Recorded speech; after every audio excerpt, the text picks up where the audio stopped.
Hey everybody, I'm back from my trip now and I have some new videos that I'm going to be working on for you. Unfortunately, it seems that I got sick while I was away, as you can probably hear a little bit.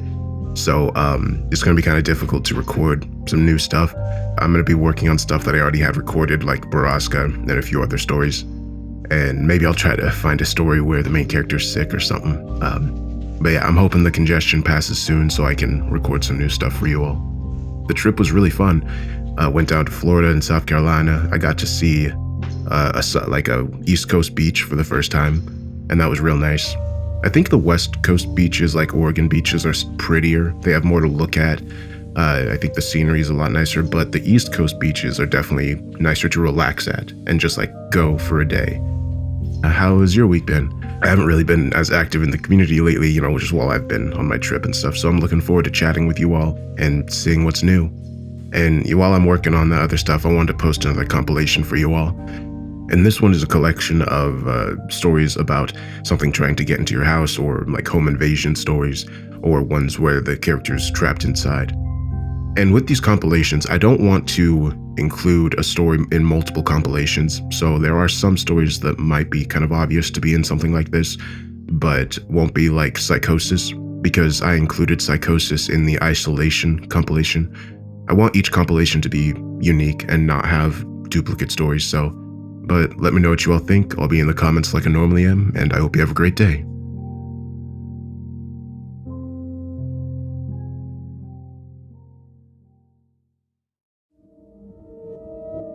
I've been a 911 dispatcher for about 3 years now. I don't know how my life eventually led me to work in this field, but somehow it happened. As you can probably imagine, it is not the best job to have.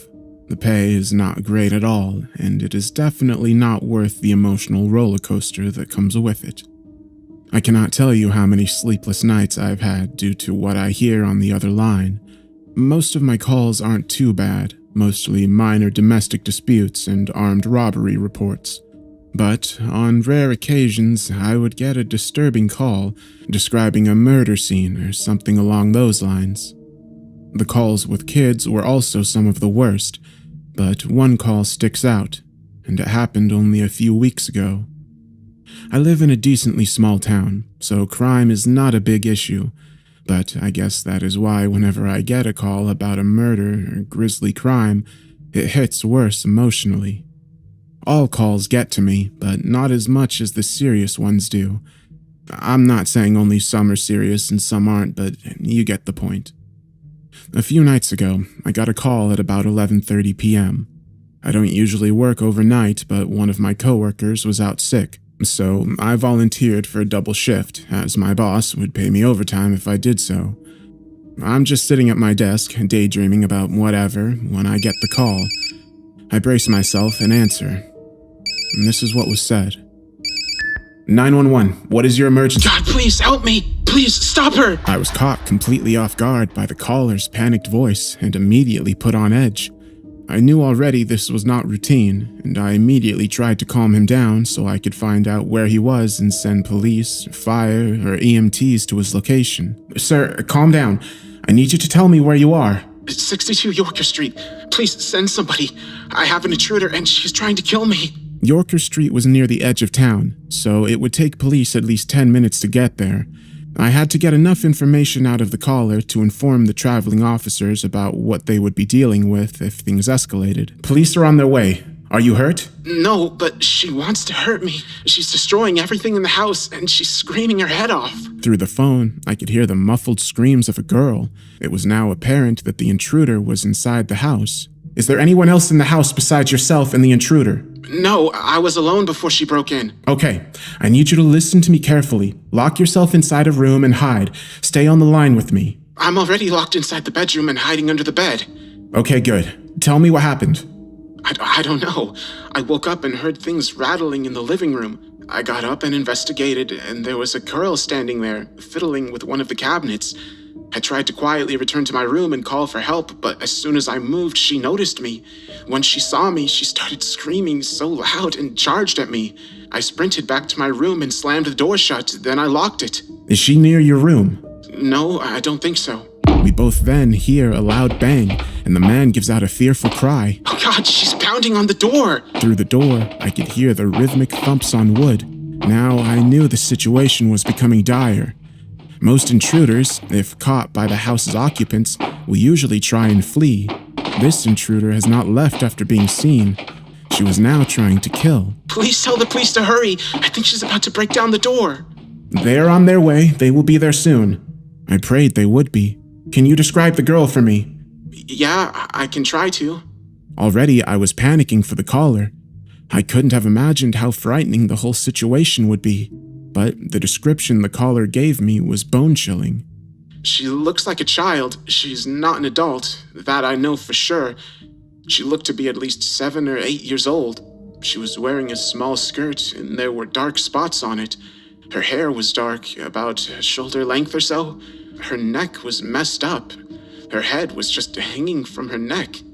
Both her eyes, my God, her eyes were missing. There was no light. The sockets looked empty. I was becoming more and more horrified the more he described her. This was no longer your typical burglar.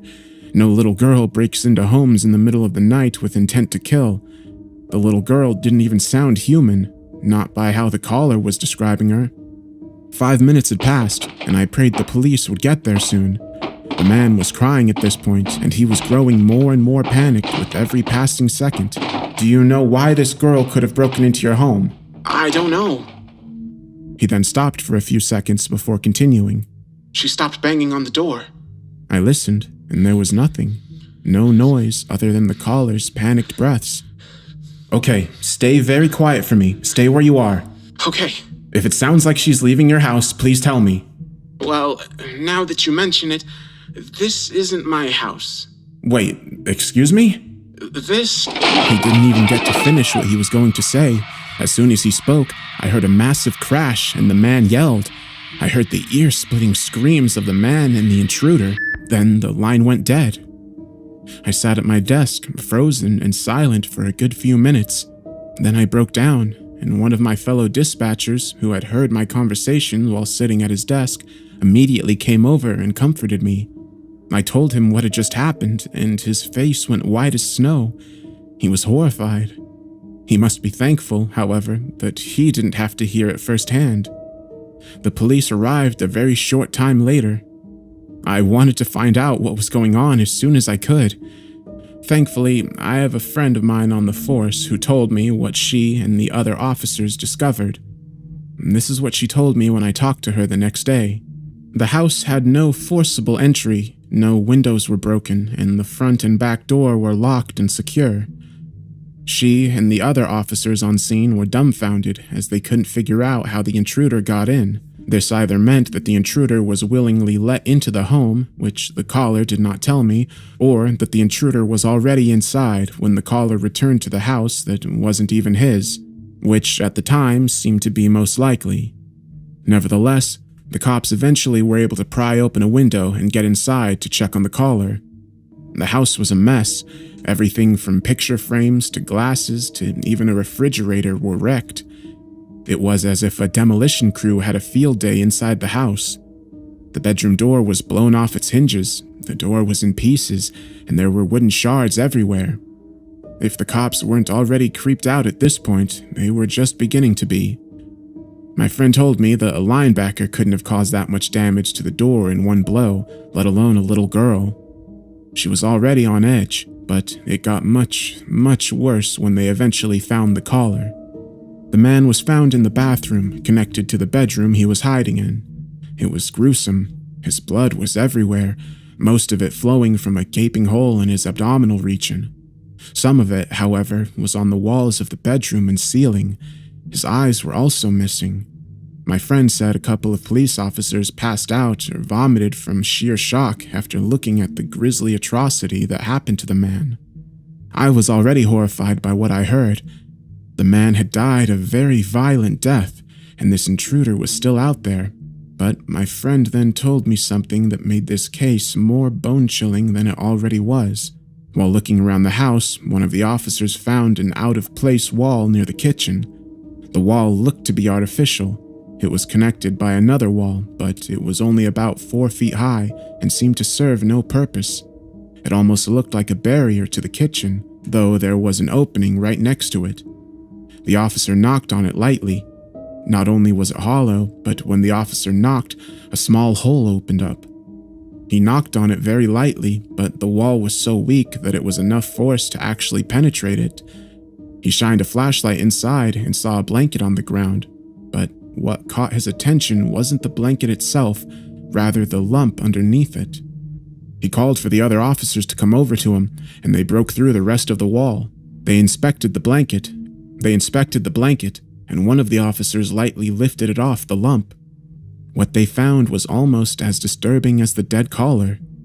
It was the dead body of a young girl.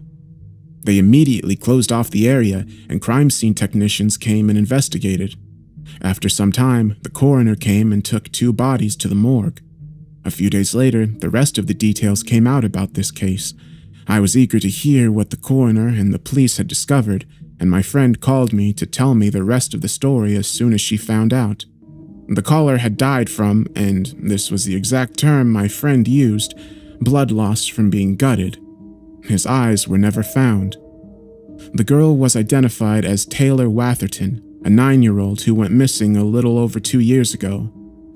She went missing from a local playground, and she was last seen wearing a polka dot covered skirt.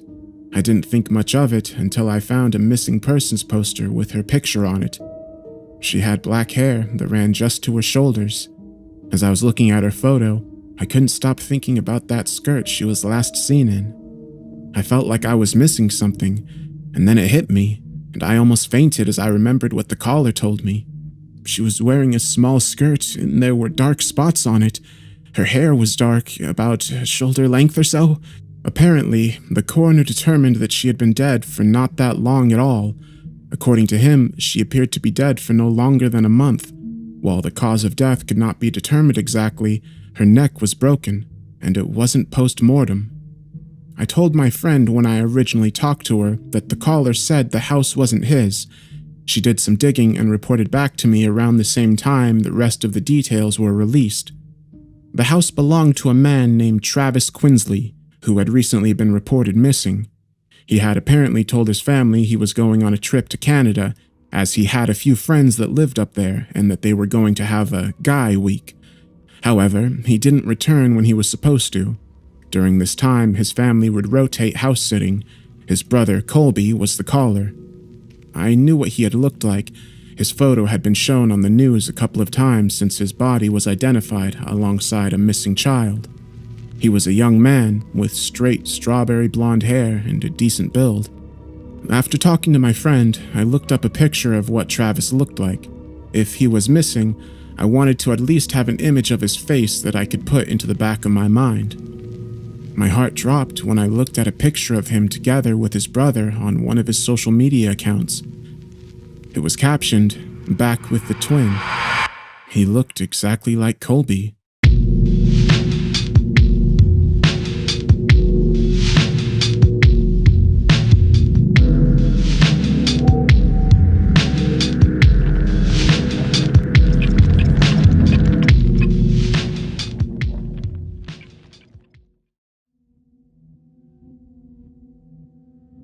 Craig just wanted to watch some TV before bed. A simple thing to ask for, really, but could he find the remote? Of course not.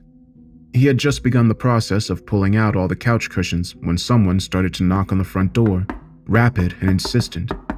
He let out an annoyed grunt and looked at the clock on the wall. It was 5 minutes to 11. Who is that? From the kitchen, Elsie called out. Is there someone at the door? Yeah, can you see who it is?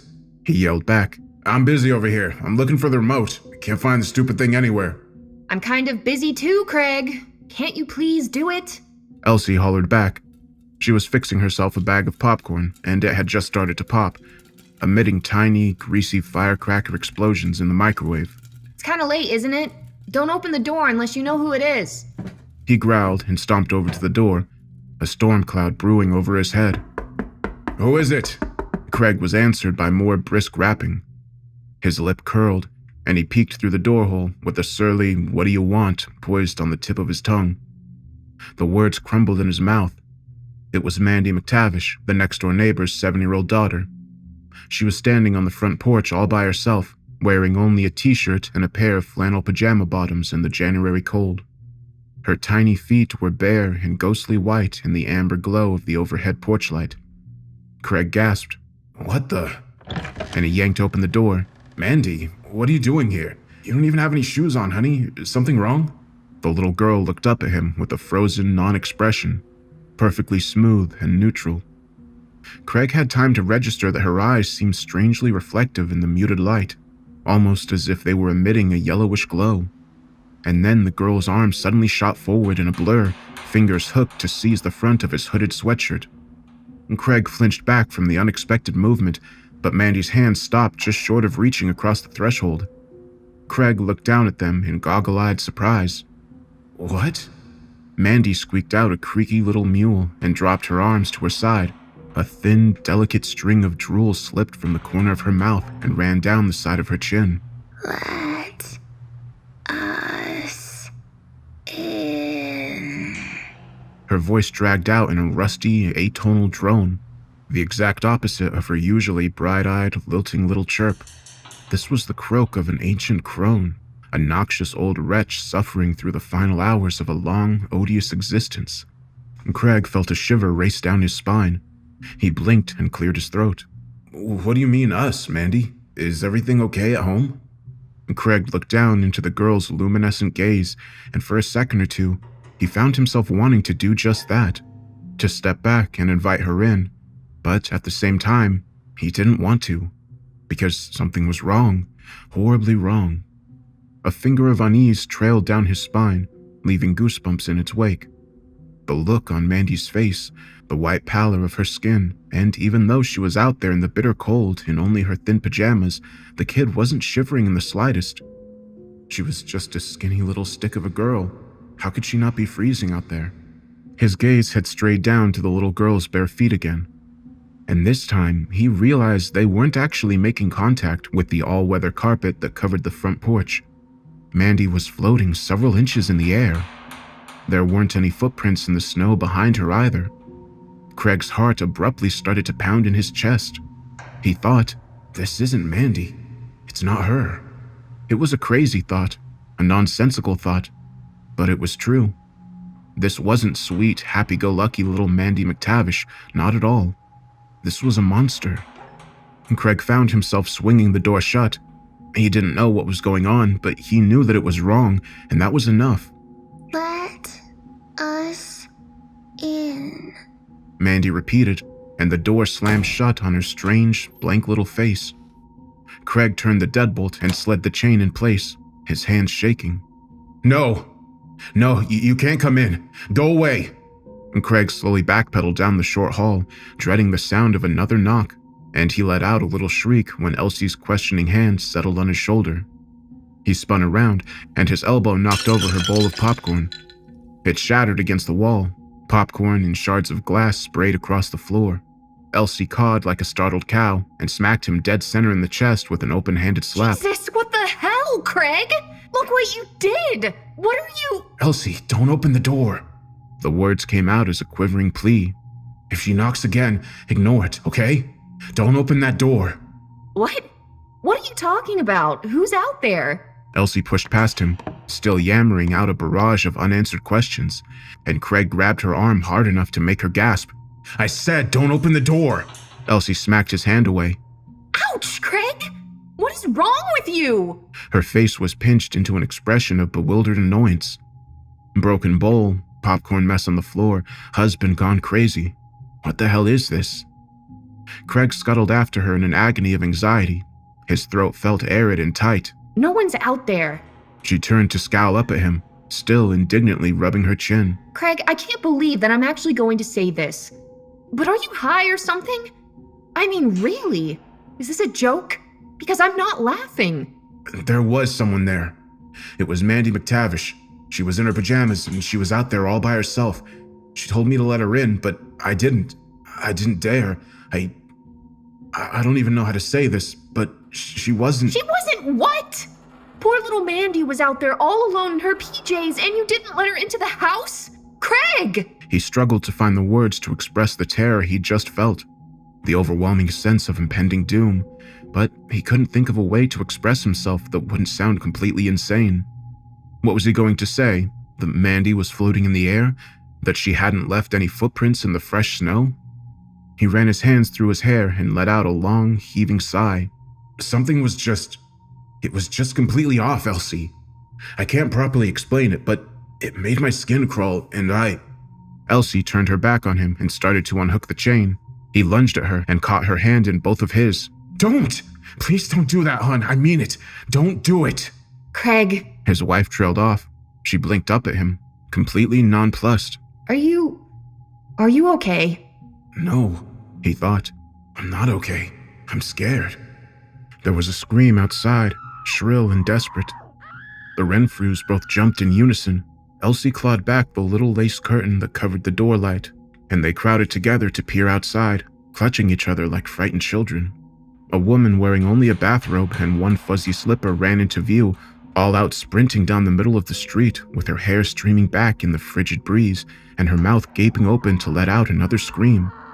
A smaller form streaked in from behind and slammed into her with immense force. There was a flash of movement, and then wham! 2 bodies were rolling together in the powdery snow, tumbling in a flailing tangle of limbs.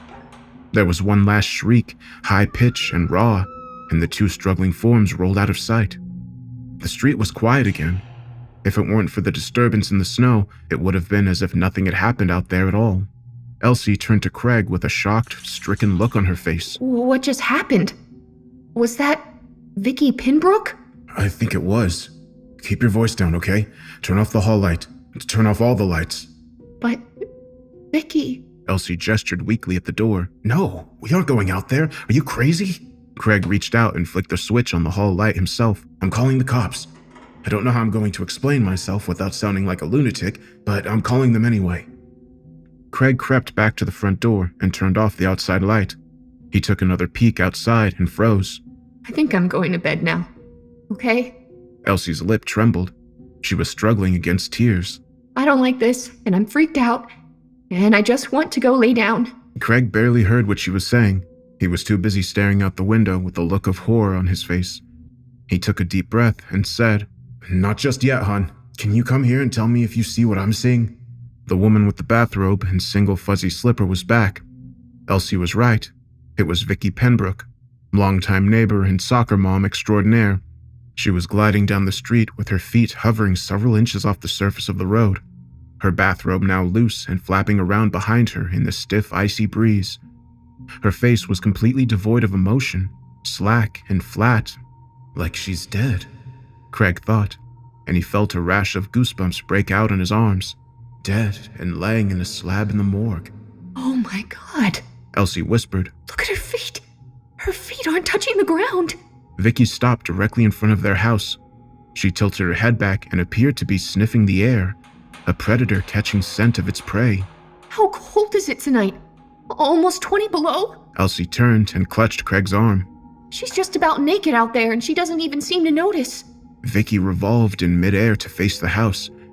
Even though Craig and Elsie were crouched down in the dark, he was sure she was looking directly at them.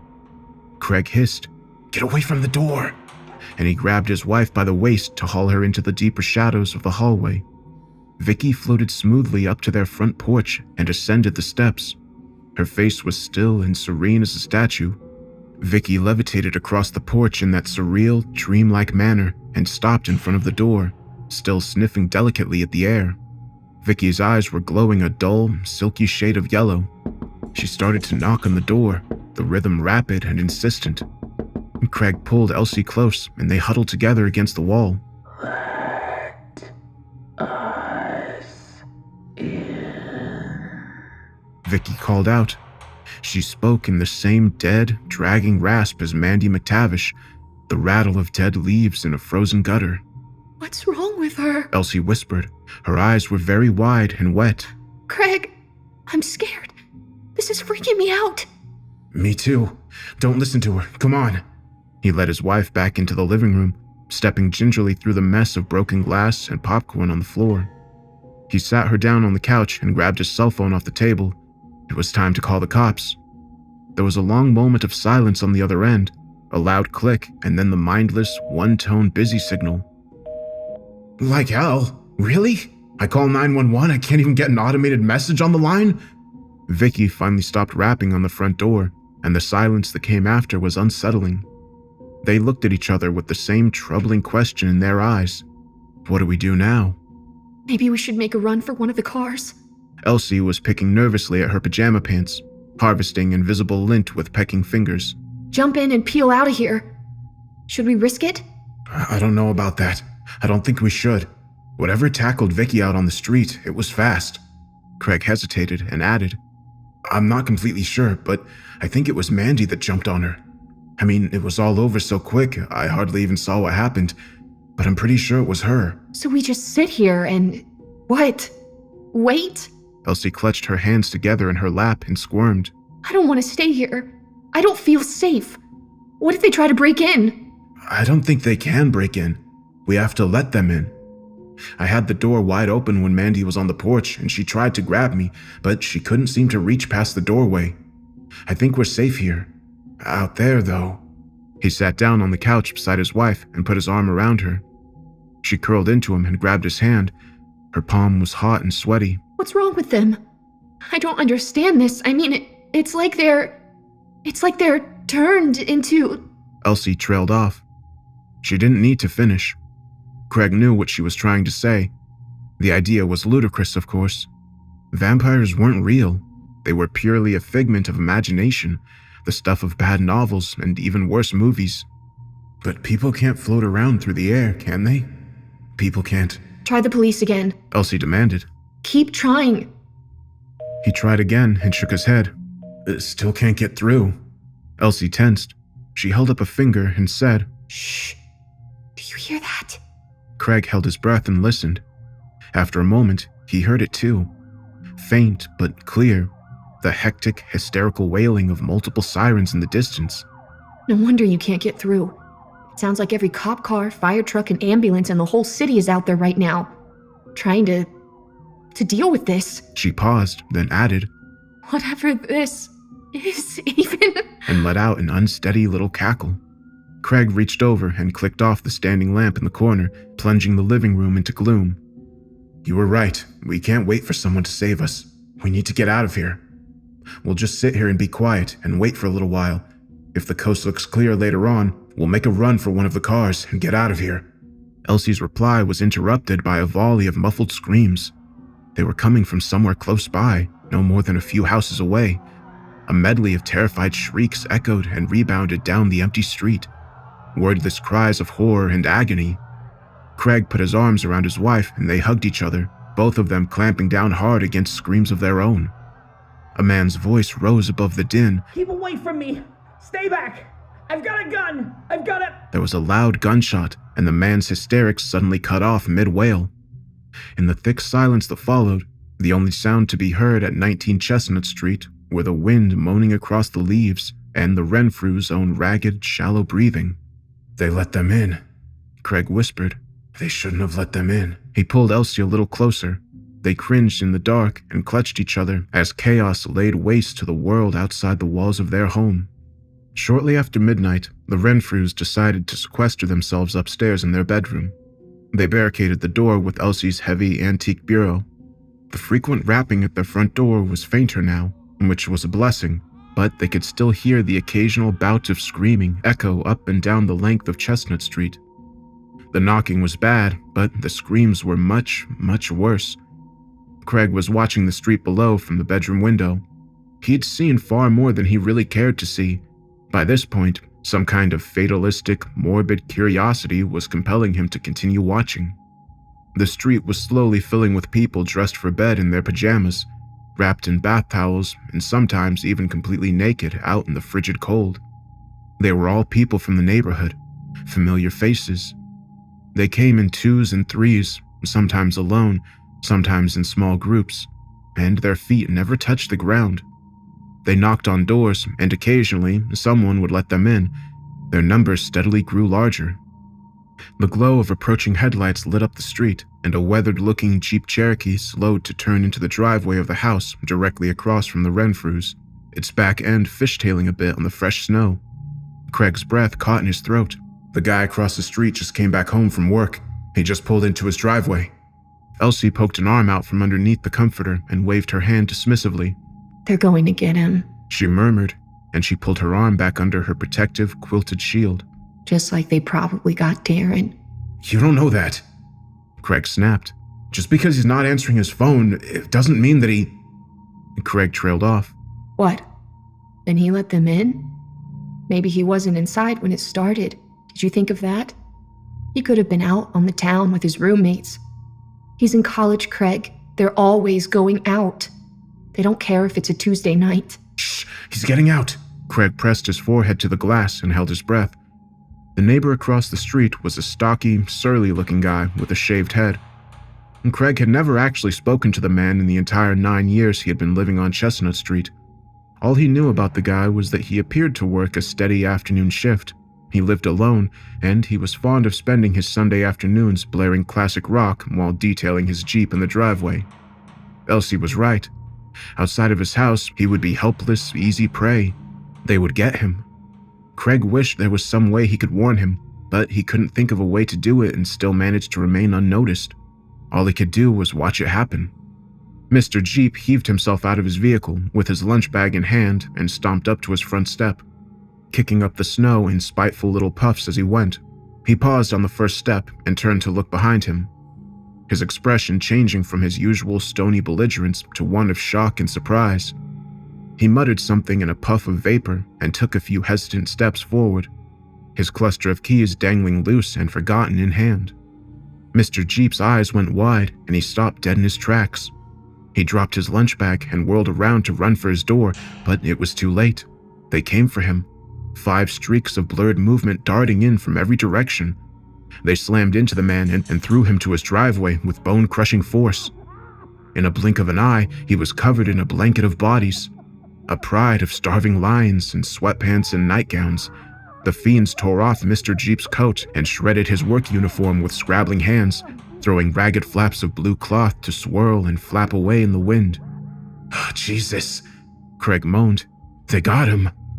The attackers pressed their faces into the man's exposed flesh, and he screamed in agony. It was over in seconds. They levitated away from the crumpled body like a video run in reverse, and they all glided off without looking back at their victim. Mr. Jeep lay face down in his driveway, naked save for his underwear, work boots, and a few scraps of his uniform. His skin was shockingly pale in the glow of the streetlights. Craig couldn't see any visible wounds on the body. He turned to the lump under the blankets and said, "They ripped the guy's clothes off and they went at him like they were feeding on him, eating him, but they didn't even break the skin. Not a single scratch." I don't want to know the details. Don't tell me anything like that, you got it? I don't want to know. They were feeding on him, but what were they eating? What did they take from him? His soul, he murmured, and he instinctively knew this was the correct answer. He nodded to himself thoughtfully and turned back to the window, morbid curiosity pushing past his fear. How long would it take for Mr. Jeep to turn? Craig froze. Mr. Jeep was already on his feet, and he was looking directly up at their bedroom window. But he wasn't really on his feet so much as he was hovering several inches in the air, impossibly weightless and buoyant. The streetlights were shining brightly in front of his house, but Mr. Jeep wasn't casting a shadow on the ground behind him. None at all. Craig backed away from the window. He decided he'd seen enough for tonight. He sat down on the bed beside Elsie and waited for the knock on his front door. Moments later, it came, loud and insistent. Elsie squirmed beneath her blanket fort. Craig rubbed her back until Mr. Jeep finally gave up and wandered off. He lay with her on the bed for a while and tried to think what they could do to save themselves.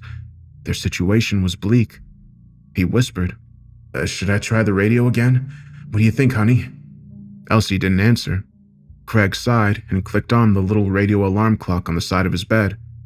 An hour ago, most of the stations had been broadcasting pre-programmed blocks of music, or dead air, which was troubling.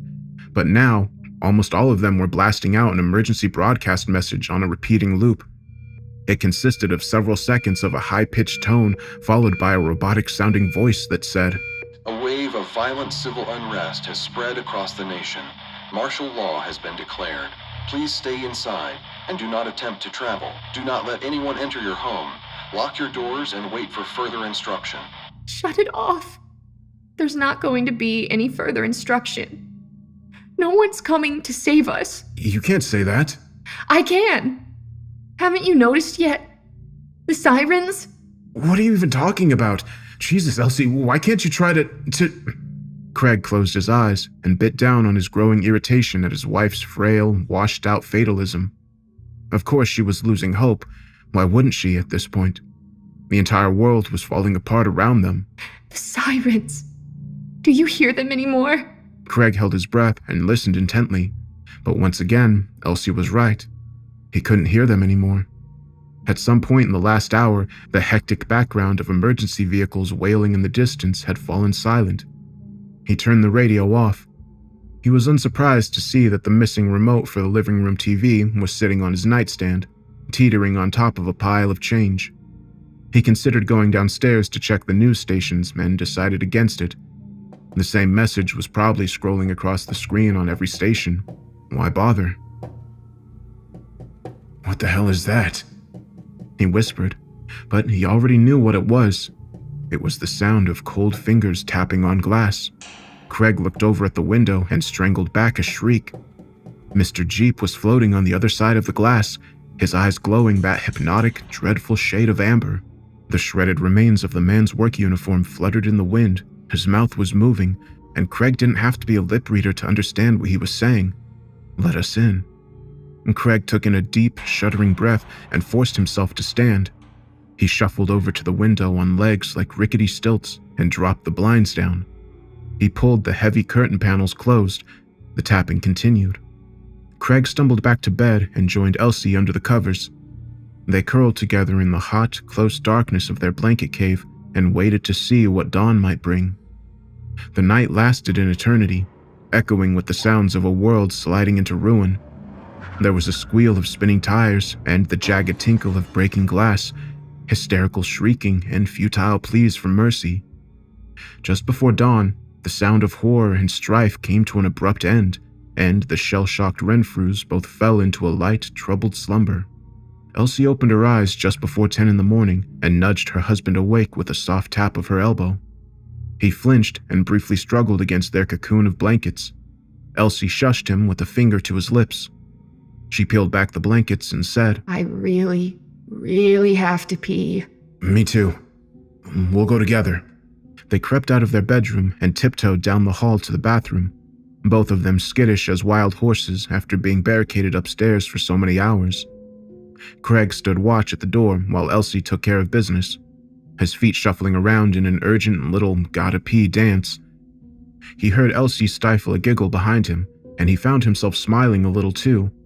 In the light of the day, it was almost possible to convince himself that the horrors of the previous evening were just a dream. It had to be a dream. The sun was shining, wasn't it? They came downstairs with Craig in the lead, an aluminum baseball bat cocked over his shoulder. Elsie followed close behind with a letter opener clutched in her hand. They did a quick sweep of the main floor, both of them flinching every time they rounded a corner, but they were still alone in the house. Craig nodded his head towards the big double windows in the living room. "Let's have a look outside. Maybe it'll be okay." He tried not to wince at how insane that sounded. Of course it wasn't okay. Literally nothing was okay. Elsie wrinkled her nose and asked, Do you smell something burning? The odor was faint inside the house, but it was there, acrid and sharp. It wasn't the nostalgic, mellow tang of wood smoke curling into the winter air out of a neighbor's brick chimney. This was the noxious stench of a house fire. Craig flung the curtains back and inhaled sharply, his mouth dropping open in shock. "Oh, hell. Come here and look." She raised an eyebrow and asked, Do I really want to see this? Craig didn't answer. He couldn't. He was speechless. The wind had died down overnight, and the still air outside the window was heavy with the haze of dirty, gray, black smoke. 2 house fires were visible from the window, One was guttering out on the next street over, and the other was burning fiercely just a few houses away. The neighboring homes were heavily scorched on either side of the inferno. It would be a miracle if they didn't go up in flames as well. Most of the houses in view had their front doors standing wide open, including the house that was burning steadily to the ground. The open doorways looked like mouths, yawning wide to let out a despairing scream. Further down the street, an overturned car was lying on its hood on the sidewalk. It appeared to have been flipped over by brute force. The driver's side door had been torn off its hinges and flung into somebody's front yard. Mr. Jeep's insulated lunch bag was still lying in his driveway. A large, shaggy-haired shepherd mix trotted across his front lawn and flipped it over with a questing snout, sniffing for leftovers. Finding nothing of interest there, the dog strolled away, its body language stiff and alert. Well, so much for it being a dream, Craig thought, and he struggled against the urge to sit on the floor and start bawling like a toddler. It was real, all real. Now what? Elsie joined him at the window. She gasped at the mayhem outside. I think it's the end of the world. Houses are burning down and there's no one left to care. Where did they all go? Craig waved his hand at the empty street outside. Those things were all over the place last night. I saw dozens of them. Where are they? Basements. Elsie murmured quietly. They're hiding in closets and under beds, hiding away from the daylight. Isn't that what You don't have to say it. Elsie flinched. The words weren't supposed to come out as a harsh bark, but they did anyway. Elsie shrank away from him. He softened his tone and tried again. I think you're right. They're not pounding on the door right now, so they must be hiding somewhere, waiting for sunset. It's a good time for us to get dressed and get out of town, because we can't stay here again tonight. Where are we going to go? Elsie ground her palms against her eyes and blinked up at him. She looked dreadfully tired and diminished. Seriously, where could we go? There was an emergency broadcast on every single channel and radio station. The internet isn't working either. This is obviously happening all over the country. Maybe even the entire planet. Who knows? Where are we going to drive to, Craig? A deserted island? I haven't figured that out just yet, hon. I'll admit that I don't know what it's going to be like out there on the road, but I'd honestly rather take my chances out there than... The roads are going to be a freaking mess. You saw what happened to that car out there. Yeah, that'll be us. We'll get stuck somewhere behind a pileup of cars, and when the sun sets, we'll be screwed. They'll surround the car and rip off the doors, and that'll be it. Listen to me, Craig snarled, and he resisted the sudden urge to grab her by the arms and shake her. He gritted his teeth and said, I think we very well might be the last people on this damn street. When the sun sets, this is where they'll be coming, Elsie. All of them. The whole neighborhood. All of them knocking on our doors and tapping on the windows until dawn. And they'll come back tomorrow night too. They'll come back every night, over and over again. I don't know if I can face that. Can you? Elsie paled. She hugged herself and sighed. No, I don't. God, no. At Craig's insistence, they both wore heavy boots and bundled up in layers. According to the thermostat outside the kitchen window, the temperature was hovering around 10 below, and if the streets were snarled in a chaotic mess of crashed and overturned vehicles, they might very well be forced to strike out on foot. He found a box and packed up a loaf of bread, some canned goods, bottles of water, and the first aid kit from the bathroom, anything he could think of that might be of practical value. The box was starting to get pretty heavy by the time he was done, but Craig was a big guy. He could probably carry it for a long time if he had to. Here's hoping that it doesn't come to that. Elsie tried to put on a brave smile, but it faltered. I'm scared to leave. I don't want to stay, but I'm scared to step outside. And Craig pulled her into a tight hug. It was like embracing a mannequin. You can do this. He breathed into her ear. I'm scared too. Who wouldn't be? He pulled a knitted wool cap down snugly over her ears. Which car are we taking, mine or yours? There was a hard lump of dread stuck in Craig's throat. Now that the time had come to abandon their rabbit hole, he felt an overwhelming urge to call it all off and stay right where they were, cowering in their own house. The street appeared to be deserted, but it wasn't safe out there. He could feel the danger in the air. It prickled the hairs on the back of his neck. Death was waiting for them on the other side of the door. Yours. You drive. He fished his key fob out of his coat pocket and thumbed the unlock button. Outside, there was a muted clunk as the door lock slid open. Craig hefted the bat. "I'll go out first," he said, and he pulled back the chain. "You ready?" Elsie pressed her lips together and nodded. "Can you carry the box?" She hefted the box and nodded again, her mouth now just a little slash beneath her nose.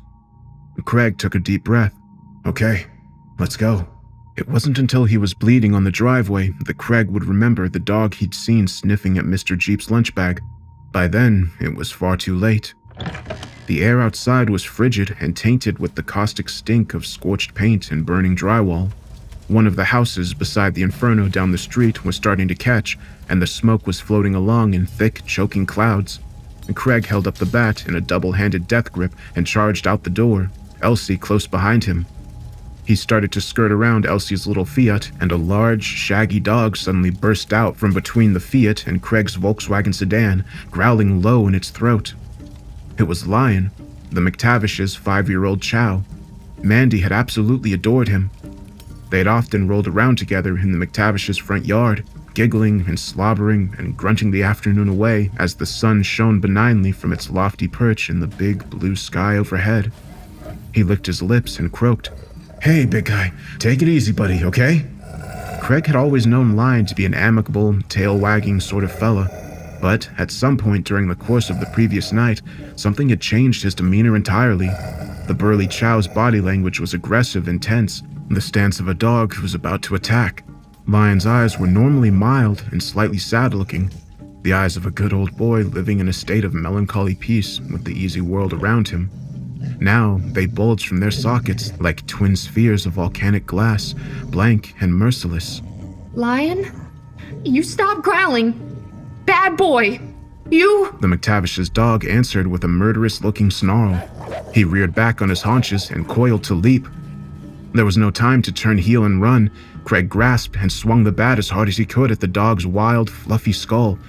It darted aside, and the bat pinged off the snow-covered blacktop, sending a puff of powdery white into the air and a painful shiver up his forearms. The chow came at him with snapping jaws, and Craig backpedaled, swinging the bat in front of him in swift, desperate little arcs. Shit, get back in the house! Craig bumped into Elsie hard, and they both lost their footing. She dropped the box of supplies and fell to the ground. Craig immediately tripped over her legs, landing heavily on top of her. The only coherent thought in his head was, "Don't drop the bat, don't drop the bat." Elsie shrieked. No! Bad dog! And a split second later, Chow was on them. Craig lashed out with the bat, and Lion ducked beneath his awkward swing, darting in to drive his fangs deep into Craig's upper thigh. He shrieked up into the heavens and ran the wide end of the bat into the top of the dog's head. Lion let out a strangled whine and shook his head savagely. Skin and denim tore beneath the dog's fangs. Rivulets of crimson ran down his leg and stained blood flowers in the snow. Craig screamed and hammered Chow a second time, then a third. The beast clamped down even harder and started dragging him back to its hiding place between the cars. He frantically pummeled at the dog with the bat and screamed for help. Elsie leapt to her feet and yowled. She planted her boot into the dog's side, and he responded by giving her husband's leg another shake and dragging him away even faster. Elsie grabbed a double handful of Craig's coat and began to engage the beast in a fierce tug-of-war. Lion gave her a wide, primal grin from around his mouth full of Craig's upper quadriceps and heaved with all his might, dragging them both several more feet through the loose, grainy snow. Craig screeched and battered away at Chow's head and neck with renewed vigor. His head was buzzing from agony and panic. The leg of his jeans was soaked through with blood, warm and steaming in the sub-zero air. The dog squinted his eyes shut against the bludgeoning and kept hauling Craig across the driveway, almost robotic in his determination to carry the human away and maul him to death. "Get off me!" Craig dropped the bat and ripped off his thick leather gloves. He drove the tips of his thumbs into Chow's slitted eye sockets, hooking his fingers deep into its mane for leverage. Lion finally released his leg and tried to shake him off, whining and yipping against the agonizing pressure.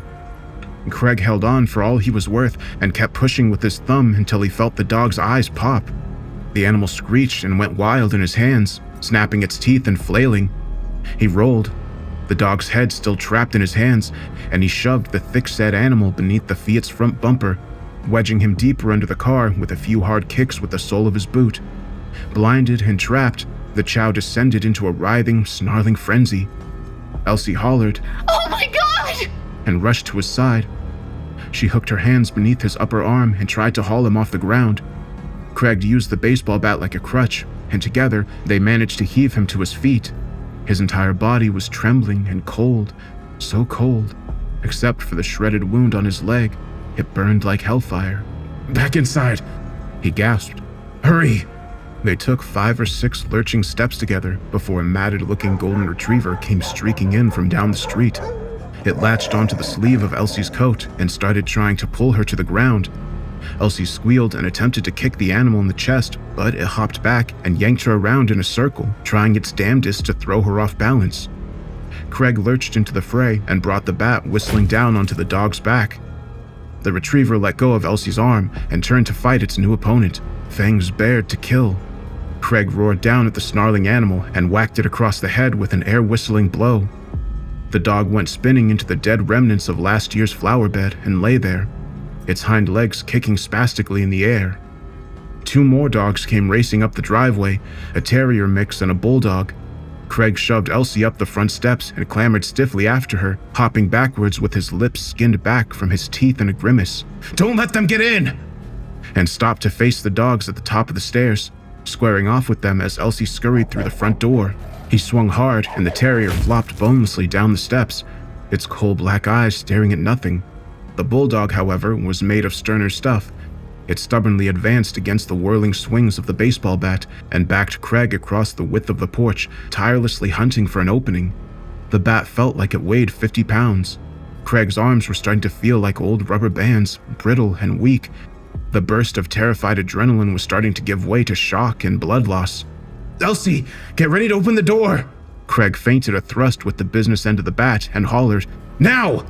The door swung open as the dog jumped away from the bat, and Craig launched himself backwards through the doorway. He landed and rolled into a clumsy backwards somersault. Elsie slammed the door shut, and the bulldog rammed into the other side. It scrabbled at the door with its claws, bellowing for blood. "Christ!" Craig moaned. His blood was leaking onto the hallway tiles. He'd never seen so much blood in his life, and certainly never his own. The bite wound was a torn-up mess of denim and mutilated flesh. Looking at it made him want to vomit. "They tried to kill us!" Craig's voice jittered up and down. He was shaking uncontrollably. "They almost did." Honey, your leg! Elsie grabbed a scarf off the hook on the wall and knotted it tightly around his upper thigh. He winced at the pressure. We have to get these pants off and clean the wound, she said, and started tugging at his belt buckle. It'll get infected. "They knew we'd try to get away," Craig whispered. His face was white as a sheet. "They're using the dogs to keep us trapped inside. They're making sure we'll still be around when the sun sets. Here, let me do that." Elsie stood up and peeked out the window. Her face went pale. There's at least 10 of them now. All different kinds of breeds. It looks like most of them are wearing collars. They were all someone's pets. "Not anymore." "What are they doing?" They're just pacing around the yard, waiting. More of them are coming now. There's 15, 16, 17. Damn it! What are we going to do? Elsie's words were gray and hopeless. What can we do? "Nothing," Craig said, and he leaned against the wall. His head was swimming. "Absolutely nothing. We're trapped." The power went out an hour before sunset, and it stayed out. Fortunately for Craig and Elsie, they had a fireplace installed in the living room a few years ago. Normally, it was used for a more aesthetic reason, but it did throw off a little heat, enough to make the living room tolerable. Elsie went upstairs to retrieve blankets and pillows, while Craig hunted around the kitchen for some candles. He lit a few around the living room and gave Elsie a curdled, cheerless smile. "I had to turn the water off. The pipes might freeze downstairs." Elsie shrugged. She pointed to the candles and said, Should we have these lit? I don't know if it's a good idea. "They know we're here. Would you rather sit here in the dark?" No. "Me neither." Craig held up a bottle of Jack Daniel's whiskey. He gave her a waning smile and said, "We should drink this. I think it'll help." But you took those codeine pills for your leg. Should you mix them like that? "I'll be fine. Here." Elsie reached for the whiskey. She took a swallow straight from the bottle. grimaced, and then took another one. "It's going to be a long night," Craig said. "Drink up." She braced herself and tipped the bottle back again, then made a face and coughed. Elsie pushed the bottle back into Craig's hand, and he had a few good nips from it himself. The whiskey burned down his throat and lit a cozy fire in his stomach. It would warm the chill in their bones and dull their senses. It would help them cope with their awful new reality, if only for the night. They stood at the living room window and watched as the indigo blue of winter twilight deepened into a dark violet of nightfall. Sensing the imminent arrival of their horrible new masters, the dogs slunk away with their tails between their legs, seeking shelter from the sharp bite of the cold.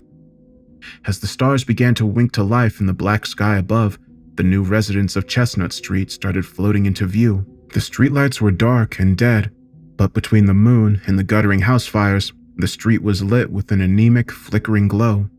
It was bright enough for Craig and Elsie to watch as they slowly gathered out front, a silent crowd of emotionless faces. Many of them were children. The youth of Chestnut Street would never age. They would never grow tall and confident, never graduate school and move away from the neighborhood to start families of their own. They would never evolve into the people they might have become. The lost youth of Chestnut Street belonged to the moonlight now, and in its sallow glow, they would remain children forever. The ghouls moved in to form a ring around the house, and, as one, their dead voices rose up together in a chant. "Let us in," they said, and with those words, there was a promise of peace. It was very simple. Craig and Elsie could either freeze and starve within the cold tomb of their home, or they could open the door to the mob outside. One death might take a number of days, and the other would be over in a matter of seconds, but both were equally horrific in their own way. Dead forever, or forever alive, those were the two choices. Because life as they knew it was no longer a possibility. No matter which end they chose for themselves, no one was left to remember their names. All they had been, or ever could be, all of it would be extinguished forever. If they gave themselves to the crowd, they would become one with the others. One voice, one hunger, wandering and wanting for all of eternity by the cold and indifferent light of the moon. And if it ended the other way, well, there would be nothing at all. Craig couldn't decide which one was worse. Elsie asked Craig if he thinks it hurts them, if they can still feel. "I don't think so. I don't think they feel anything at all. They're not aware of what they are or who they used to be. They just are. No past, no future, no concerns at all except for their hunger. There's only the here and now." The chant outside went on, slow and deliberate, maddening. Craig and Elsie sat in front of the fireplace and drained the bottle to the last drop, mostly in silence. When the booze was gone, she curled up against him on the couch, saying she loves him and that she's glad she gets to spend her life with him. She tried to say something else and started to cry instead, raining hot, bitter tears onto his shoulder. Craig pressed his lips together in a tight, quivering line and held her as she let it all out. After a while, her chest-shaking sobs died down into sniffles and she drew away from him. Her face was stony and brooding. "It'll be okay," he mumbled. His head was swimming with the booze and pills. We'll get through this, hun. It'll be okay." No, it won't. It won't be okay. Don't say that. Don't say anything. Just... When the last of the candles guttered out with a hiss and a tiny puff of smoke, they stuffed the twisted wads of Kleenex into their ears and wrapped themselves in a cocoon of blankets by the fire. The combination of booze and sheer physical exhaustion quickly pulled Craig down into a deep, murky unconsciousness. He didn't stir when Elsie carefully wriggled out of the blankets, and he slept right through her shrill, bird-like cries as she sawed into her own wrists with a filleting knife.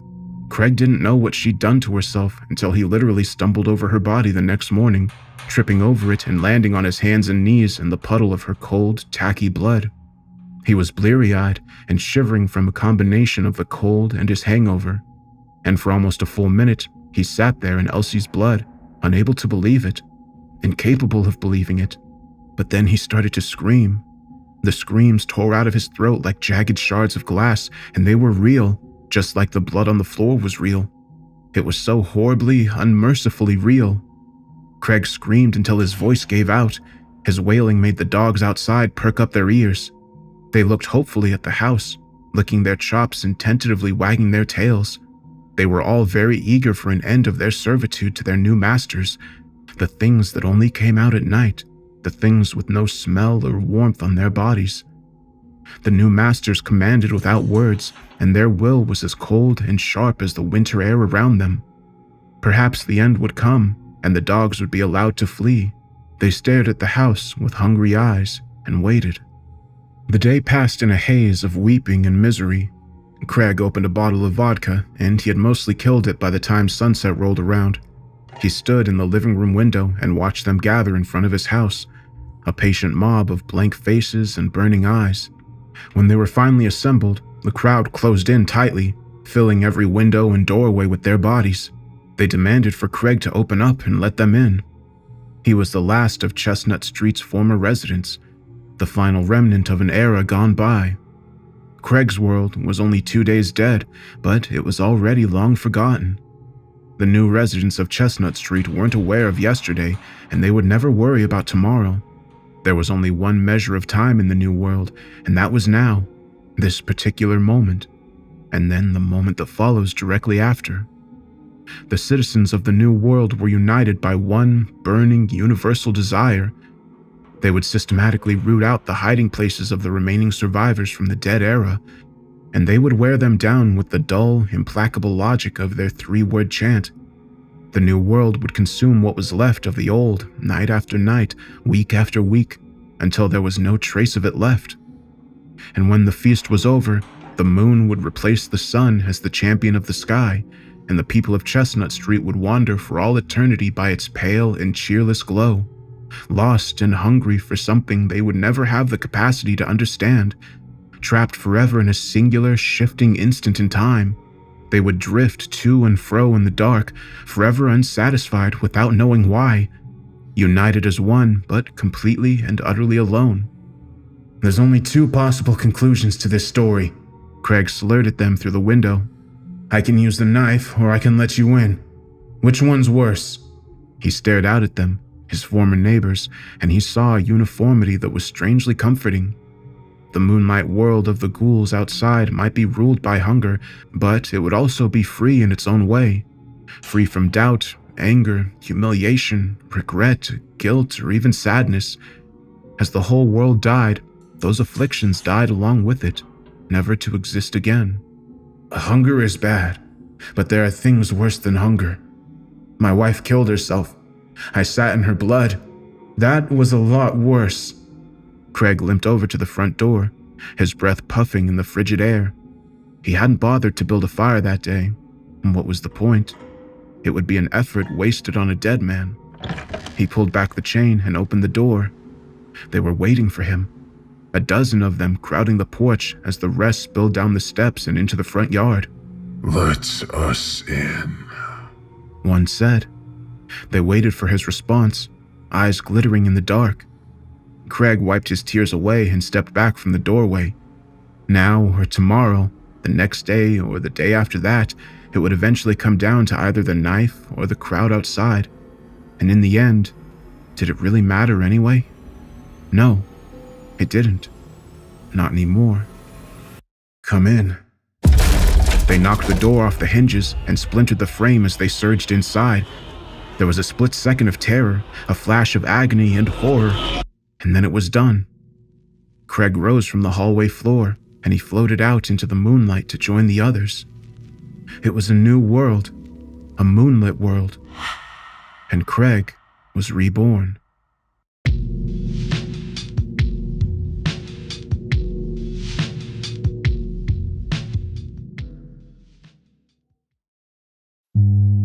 I've been losing an average of 30 minutes of sleep every night for the past 10 days. Now, I'm down to a paltry 4 hours and 30 minutes. My walls are beginning to shift and my vision is blurring. I have to focus.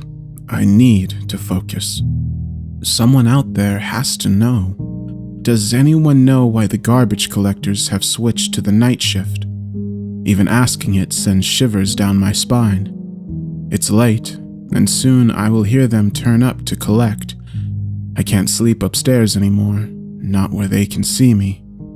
Now I sleep in the living room with my gun propped up against my shoulder, the weight a stern reminder that I am present, I am awake, I am a threat to them.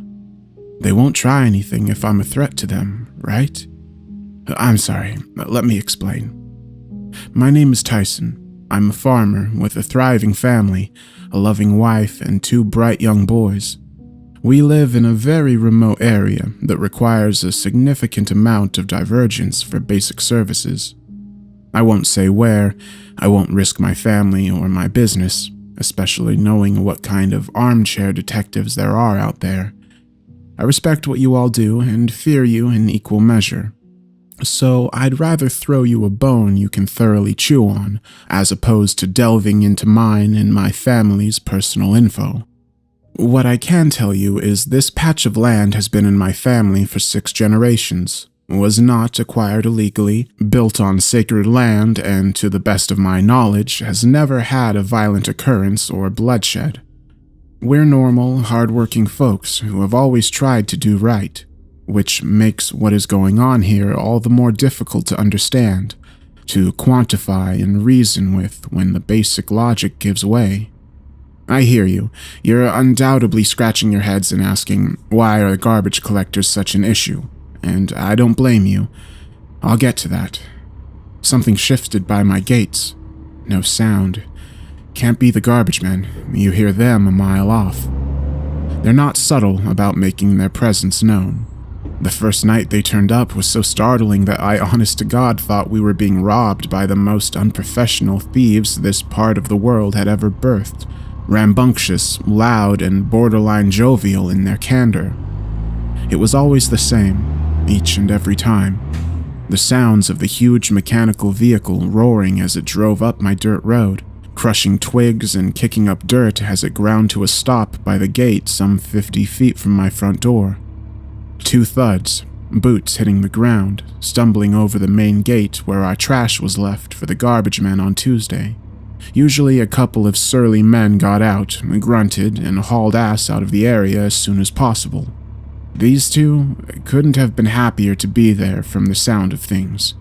Young men, the smiles almost visible in their tone. This the one, Bill? Looks ready to me. I reckon it is, Jeff. Let's get her done. A laugh, a high five, the sound of something being dragged and thrown into the truck before they'd back out of the driveway and go off into the night. Unusual, right? My wife and kids certainly thought so, especially when the trash was still there the next morning. Maybe they were some weird kids pulling a prank. My wife Lucy remarked, taking a sip from her coffee and glancing nervously at the window. I think she was saying it more for our boys' benefit than our own. I nodded and ushered them away from the windows, told them to go play. The next night it happened again. No specific time so much as that dead of night period between 1 a.m. and 3 a.m. when the world falls totally silent around you. None of our animals made a peep during that time frame, nor did we dare to, because when we heard them roll up again, we were paralyzed with fear. It took a few minutes to realize it, but when I looked to my wife and she returned my fearful glance with a wide-eyed stare and a nod, we scooped up the boys and huddled in our bed. The exact same sounds, the exact same timed footsteps, the exact same conversation. We heard them drag something wet into the truck before leaving after maybe 15 minutes. My younger boy, Jace, was always anxious, and hearing this uncanny valley shit at his age sent him into a panic attack. We spent the remaining time soothing him, while my older son, Travis, took to peering through the window with me. Our pig pen that lay some 40 feet to the right of the house had the door ripped off the hinges, and a blood trail leading from the entrance all the way to the farm gates where the Garbagemen had been. When we mustered up the courage to inspect further, the pigs were silent, unmoving, and staring at the long dirt road that led away from the home, the tall trees that littered our farm looming overhead as if to silence them from telling what they'd seen. We tried calling the city council to complain, but they were as perplexed as we were, said trash pickup was still Tuesday, and that since it was only Sunday, we weren't due. They advised we file a complaint with the police for trespassers, but that yielded absolutely nothing. In the meantime, things escalated. Night 3 brought us the same routine, same sounds. Even after we'd taken to putting a lock on the pig pen, they still took one.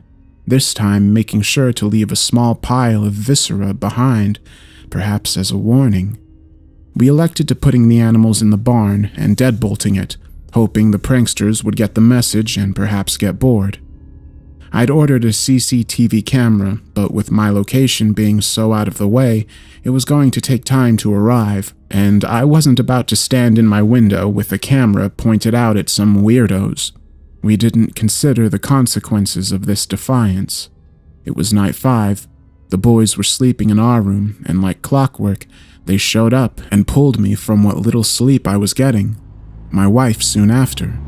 Goosebumps raised on our skin and a chill in our bones. We strained our ears against the open window, hoping to hear their frustration and subsequent decision to leave. The routine continued until Jeff spoke to Bill. The moment they opened their mouths, I knew something was horribly wrong. This the one, Bill. Looks locked to me. I reckon it is, Jeff. Let's pay him a visit. They rattled our front doorknob and politely knocked at the door. 5 rhythmic knocks, 5 seconds of silence, 5 more aggressive knocks. I bolted downstairs and grabbed my rifle, keeping the lights off but my aim focused on them, adrenaline pushing fear aside, if only to defend my family. I don't know who you are, but you've been coming onto my property unannounced, and I ain't standing for it no more. I pulled back on the bolt, and the sound filled the room. You got 3 seconds to turn on your heels, or I'm firing. My eyes adjusted to the front door, and in the darkness, 2 shapes stood behind my door, shrouded by the shadow of the night. They were tall, with thin legs and bizarre movements, like they were swaying in place. Those 3 seconds felt like an eternity. 1! The shadow to the front leaned forward, trying to press its face against the glass. Something was wrong. 2! It moved away and tapped the letterbox, testing if it opened up. When it did, it held it open and spoke as the second shadow stepped closer. 3 never came. Instead, I backed away out of terror and barricaded our room, unable to speak. It repeated my last words back to me. Exact same pitch, exact same tone, but something was off about it. Like hearing your own voice played back through old speakers, you sense an eeriness to it. As I'd instinctively taken steps back, however, the other one spoke. This was the first time either said anything that didn't repeat, and I swear to God, it makes my heart pound in my throat just talking about it. We have come to collect. Come outside. My legs carried my body before I could register what was going on, rushing to the bedroom and locking it. I pulled my family in close and held my head down to theirs, desperate to block out whatever ungodly sounds erupted from our front door. It took a half hour before they gave up, assumed their usual routine, and left. The sound of the tires speeding off up the road bringing some degree of relief. Until the following morning, when our nearest neighbors, the Gundersons, reported a break-in at their farm some 5 miles up the road. The perpetrators had smashed through the gate, entered the barn, and done such violent acts to their cattle that of the 10 of them that had been attacked and mutilated, only 2 survived and were immediately put out of their misery by the patriarch, Ted. You been having problems with these sons of bitches too, Ty? He bellowed down the phone once I began retelling our sleepless events. Shit, you sound like hell and probably look worse than the cows at this point. I ain't having it. You got a young family to support, and when they hurt one of us, they hurt all of us. Tonight, we put an end to it, you hear? I nodded, agreeing to stake out our property that night and do whatever needed to be done. Hands still shaking, I grabbed a stiff drink from the cabinet. Never been much of a drinker. Most of this was my dad's for the tougher times. But if times weren't tough now, I don't know when they would be. Ted rolls up around 11 p.m. Wife and kids are asleep, and we shoot the shit in the living room for a while. mainly discussing how the harvest had gone and what we could do to protect our livestock in this day and age. The conversation petered off, as they often do when a night draws on, but it was as we fell silent that the realization swept over us. We were going to confront these people tonight. I gripped my gun a little tighter as Ted gave me an assuring nod, peeking out the window for any signs of the Garbagemen. Son of a... my farm! He bellowed, springing to his feet and bursting out the door before I could get a word in edgewise. He was halfway down the road before I could ask him what he was doing. He turned, his eyes wild with fear and rage, pointing a shaking finger to the small shape that was his house far across the hill. It was on fire, large pillars of smoke billowing forth as the fire danced in the light, illuminating the surrounding fields. I can't stay here while my livelihood burns away.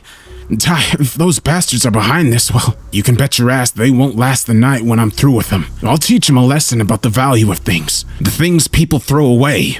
He turned on his heel and ran to his truck, speeding off before anything more could be said. This would be the only night the Garbagemen don't pay us a visit. I get a bit of extra sleep, but my wife doesn't. She just stares out the window at the Gunderson farm in the distance and shakes her head. She knows how there will be no help on the horizon. She knows how close we are to that fate, and seeing that scares me to death. The 8th night, they arrive with no vehicle sounds, no grand build-up to the crescendo of their routine. They whistle softly as if calling an animal, patient in their call as they scrape something around in the dirt. I'm crippled by fear and cannot dream facing them. I look around in the dark and see Lucy is still asleep. Travis is snoring in the corner, but Jace is wide awake and transfixed, and staring at the window overlooking our driveway, reaching out to open it. I leap out of bed and just about tackle him away, the shock of waking up to such a violent affair sending him into a panic attack as the entire family snaps awake in a frenzy, shouting over one another as he cries uncontrollably. This has got to stop, Tyson. We can't do this anymore. We can't live like this. Lucy was exhausted, her eyes barely open and her teeth chattering. In the moment of silence between us, the whistling started again, almost mocking in its tone if it weren't for the sinister giggling behind it. Shut up! Shut the fuck up and leave us alone! She screamed, walking towards the same window. It took everything I had to hold her back as she fell to pieces in my arms, the entire family crippled by nerves and a lack of sleep. It was only when one voice cut the air that the final night's events were set in motion. The things people throw away. Oh no, Ted. One look into my wife's eyes and I knew what she was thinking. There was no stopping her. She darted around, packing the kids' clothes and any essentials she could find, ignoring the whistling outside and instructing our boys to focus on getting whatever they needed. You do what you need to do. I don't care if the nearest town is a 3-hour drive or I undergo the 7-hour drive to my mom's. I will not stay another night in this fucking house, not until they're gone. She was almost delirious, fueled by fear and anger as she darted around like a hurricane, turning over tables to get what she needed as if prepping for a weather event. Within the half hour she'd been rushing around, the noises had faded and the outside once again fell silent. I couldn't leave the house. It'd been in our family's lineage for generations. We'd been born here, lived here, and died here, no matter what. As the head of the family, it was my job to stay here and protect it, even if I couldn't protect those that I loved most under its roof. She waited another hour before getting in the car and leaving, kissing me with all the passion she'd had when we first met. I told Jace he had to be strong and that he'd one day conquer his fears because I believed in him. I told Travis that as the eldest, he needed to protect them like his life depended on it. Then, just like that, I waved them goodbye and promised I'd join them at their grandmother's house when this was all over. Now, all that was left was to sharpen my resolve and to find out what this was. I took the chance to try and get some sleep during the day, but no matter how hard I tried, it wouldn't come to me. So, liquid courage it was. One way or another, this was going to end. Night 9, the penultimate night. Not a sound. I mean, that is the most literal sense. The wind didn't move, the trees didn't speak, not a single blade of grass danced, and no dirt was kicked up. Everything was silent. So silent, my own thoughts were amplified in this void of sound. Every insane thought of what could happen flitted through my mind and forced me to double-check every window and door, triple-check the locks, and ensure no oversight was left. Couldn't let them get an opportunity, even if it's just me. I know they're watching, even now. If I didn't know any better, I'd have said a shadow moved just behind the porch window. Can't be sure, not without checking. I think they were biding their time, keeping me on edge to make sure I knew they could step in whenever they wanted and do as they pleased. But I kept my nerve. I resisted the urge to bolt to the truck. I've got my whiskey and I've got my gun. I'll see this through, even if it kills me. Night 10. Now we're all caught up. I checked on the animals this morning, and what was left was a pile of bones, flesh, and waste. They'd been taken the night before, and I don't know how I didn't hear during the silence. There was but one horse's body left. Teeth marks riddled the torso, and the legs had been torn off. Our crops had grown fetid, decayed, and worn. Nothing in our farm would yield a damn thing anymore. My livelihood was decimated in front of my eyes. Gone. It's late now. I'm sat in my armchair with the rifle loaded and ready. My hands are shaking and my knees won't stop bouncing. I feel the dread start in my gut and worm its way through my chest before lodging in my throat and forcing every breath to be a labor of pain. They came early tonight, truck roaring and routine sounds in full swing. Only there weren't 2 sets of thuds this time. There were 6. They walked up to the porch, a shadow covering every facet of the window and door panes, not a speck of light coming through. The voices don't change their pattern. They never do. This the one, Bill. Looks ready to me. They pound their fists against the window, a dull moan emanating from the background, pained, muffled, and growing in strength. I reckon it is, Jeff. Let's get her done. Nails drag down the glass, a horrific groaning accompanying the repeated intonations of their godforsaken phrases. The things people throw away. Ted, poor Ted, smashing his head against the wall, repeating it with every sick swing.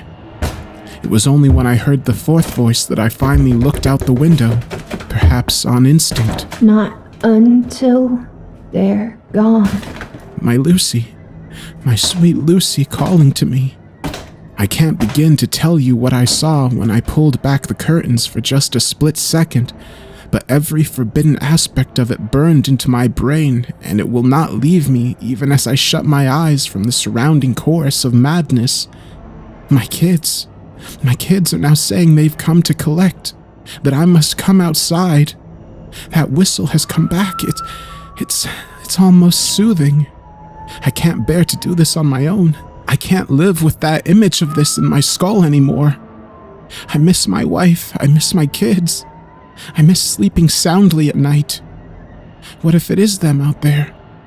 What if they're really just wanting me to get help and my own sick mind has put me in such a state that I'm here, asking you for help on something that is, at its core, truly simple?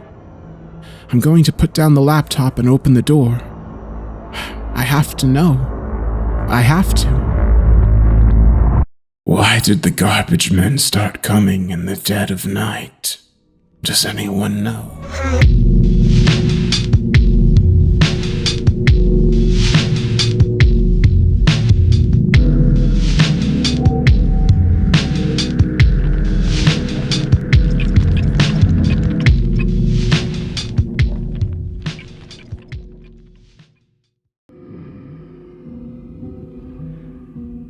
Through my peephole, I saw that it was still there. The flayed skin glistened under the dim glow of the hanging incandescent light bulb. It knew I was watching and came close until the peephole framed only its visage. The deformed faces of my neighbors stared into me, smiling. It pulls back without warning, and once more, I get a good look at it. 2 human forms smashed together, the smaller one clinging to the larger one's torso, resembling a gibbon and her young, but distorted into something fleshy and vile. I could see the sinew of its exposed muscle, the blood vessels, and the flaps of flesh that hang off it. It runs off into the dark corners of the hallway, but I'm not fooled. I know it's trying to lure me out, and I don't want to find out why. I need your help, please. I'm trapped on the 4th floor of Rochester Heights in room 405, a dilapidated high-rise in East Oakland. Within the last 6 hours, at what must have been dead midnight, something horrible happened. Whether it was an invading force or a corrupting evil, I don't know. But I can't leave, and my room is the only safety I have. And even then, I don't know how long until it gets in. I'll have to go back, recount all that's happened leading up to this, and maybe, just maybe, someone can help me. It all started with that damn fetish. Not the sexual type. No, it was an idol. It was 4 a.m., and I was about to throw in a load of laundry before I was off to bed, and there it was. Splayed out smack dab in the middle of our laundromat, still slick with blood. I didn't know what I was looking at. Some spindly thing strung to a wooden crescent frame. But with each passing second, more of its form registered in my mind, and I nearly doubled over and lost my breakfast at the realization that it was a skinned, headless dog, crucified. The cops were called, and it was found out that the new cameras that were touted by management and used as justification for yet another outrageous rent hike were nothing more than a deterrent, as they were useless and not even hooked up to a power source. They've let my bathtub sink halfway into the room underneath me, so while it was frustrating, I wasn't surprised. Later, it came to be known that the dog was Mrs. Laurent's beloved poodle, Butterball. The poor widow was hysterical and demanding a full-scale investigation. She might have gotten her way had nightfall not greeted us with yet another messed-up finding. Harold, a shut-in who lived on the top floor, was found dead. I'm a night owl through and through, so I was awake when the discovery was made. There was no commotion, just hushed whispers and tensed bodies. I tend to creep around the stairwell between the 4th and 3rd floor, since it's scarcely populated and has a small accessible window that I can smoke out of. I was trying to fish for a signal this time since my Wi-Fi was acting up and my cell signal was dead altogether. That's when I heard them walking down the stairs, talking. Elena and Macy from the 4th floor. I could tell from their tone that something was wrong. That and the time, 2 a.m. No one but me was up this late here most days. I strained my ears to listen. Folded like a fucking pretzel.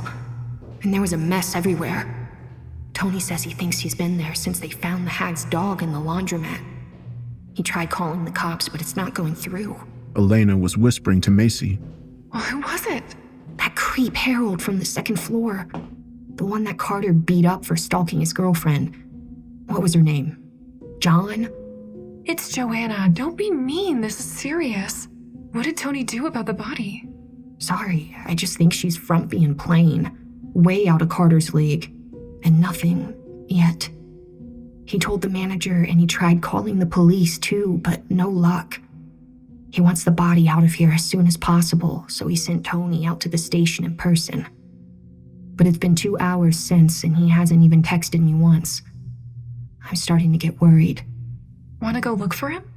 No, that would be dramatic of me. We're not even dating, just messing around. Still, you know the Donut Royal is open 24/7. We can get a few and meet Tony halfway there. Elena said, and the two started walking down the stairs. I froze, and the thought to try to sneak away came to me too late. The two women didn't even acknowledge me as they walked past. I knew 3 things then. That Elena was fucking our maintenance man, that I'm either invisible or detestable enough to be invisible, and that Harold was dead. I wouldn't know it then, but I would learn later that night that this was just the beginning of a nightmare. I finished my cigarette and sulked back upstairs, still unaware that anything was wrong. I should have paid more attention to my surroundings during my trek, because I'm certain by then it had already started.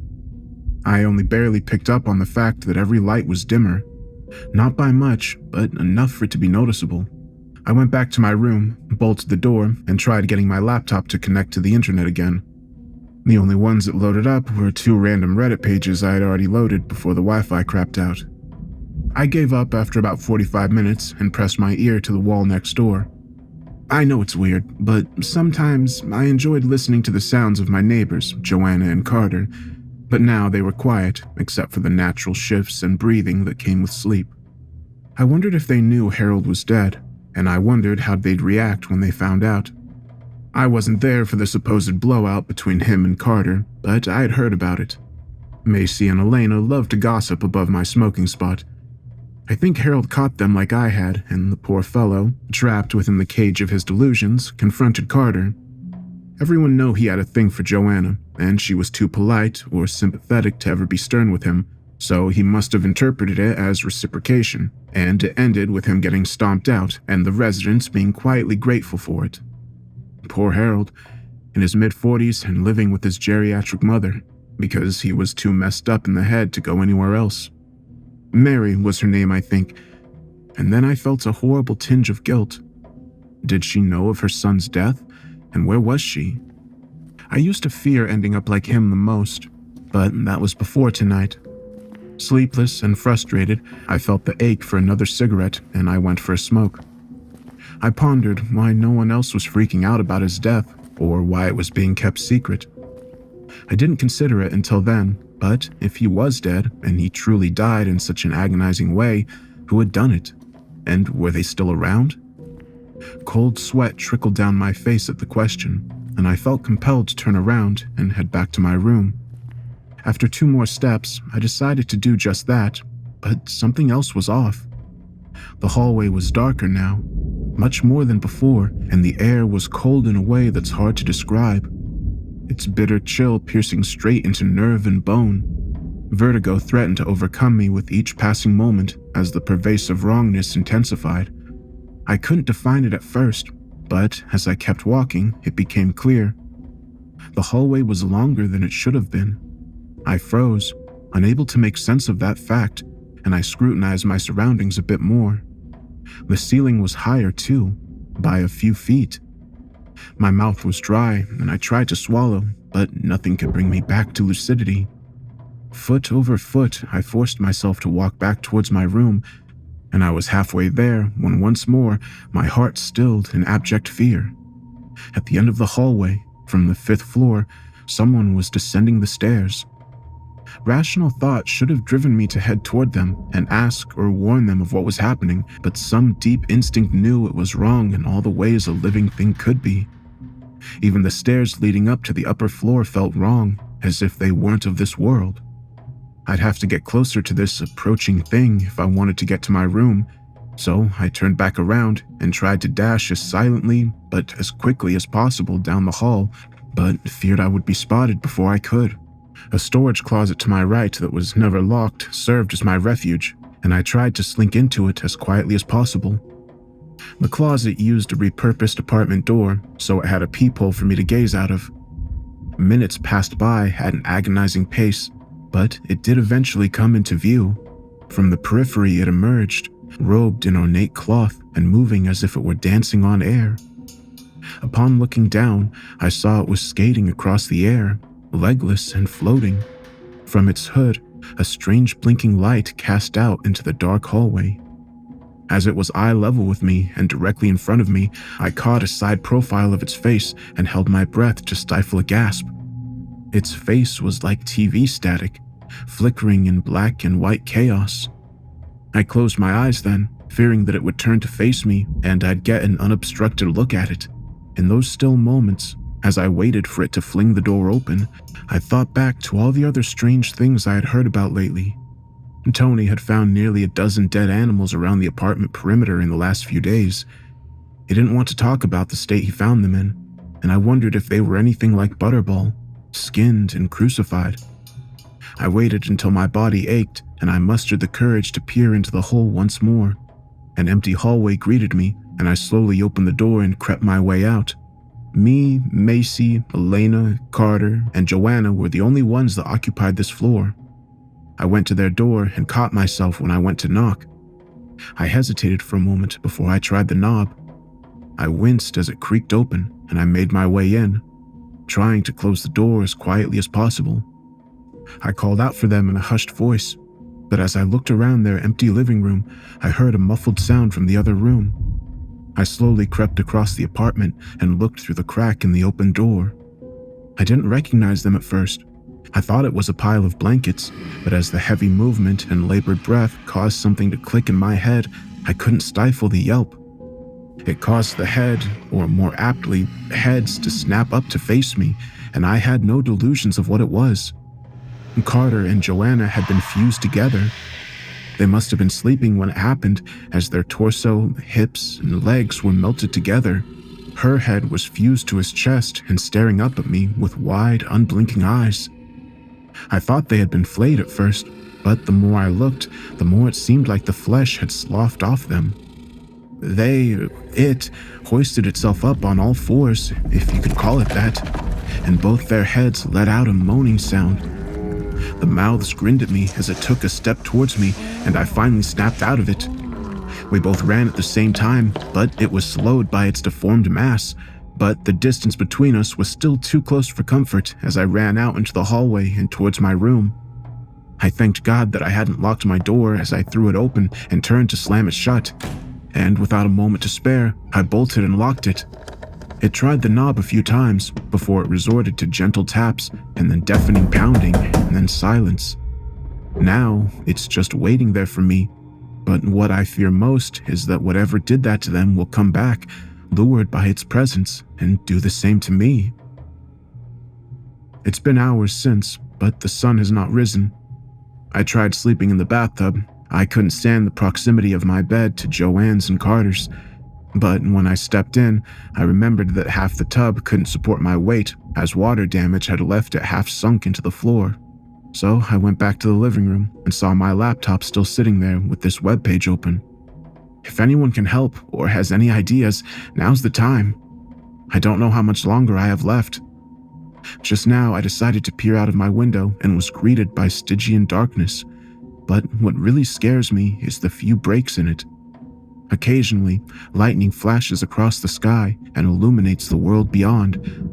A lifeless sand sea, lightning cutting through in brilliant flashes, stained by black and white pattering like TV static. I haven't slept since my last post, and Joanna and Carter are still prowling the hallway, messing with me. I can only guess that whatever warped their bodies also twisted their minds. I thought I was screwed, but then I remembered the bathtub. I went to it with my pack, filled with a few bottles of water and my laptop. The landlord and management have known about it for 6 months now. Water had seeped into the walls and started to rot away the floor, so much so that the bathtub's far end was noticeably sunk in. When I showered, I hugged the drain end, fearful that my weight would cause it to fall through the floor. Now I went to that end and stepped in. It sagged and groaned with my weight, but held, so I started jumping on it, landing with as much force as I could muster until on the third try, the floor gave way and I went with it. I landed pretty bad, cracking my side across the outer rim of the tub, and had the wind knocked out of me, but I had done it. Picking off bits of debris, I struggled to my feet and stepped out into the living room. A single mother named Naomi lived there with her 2 toddlers. I'd never talked to her, but had a brief interaction with her son, who had asked me my name.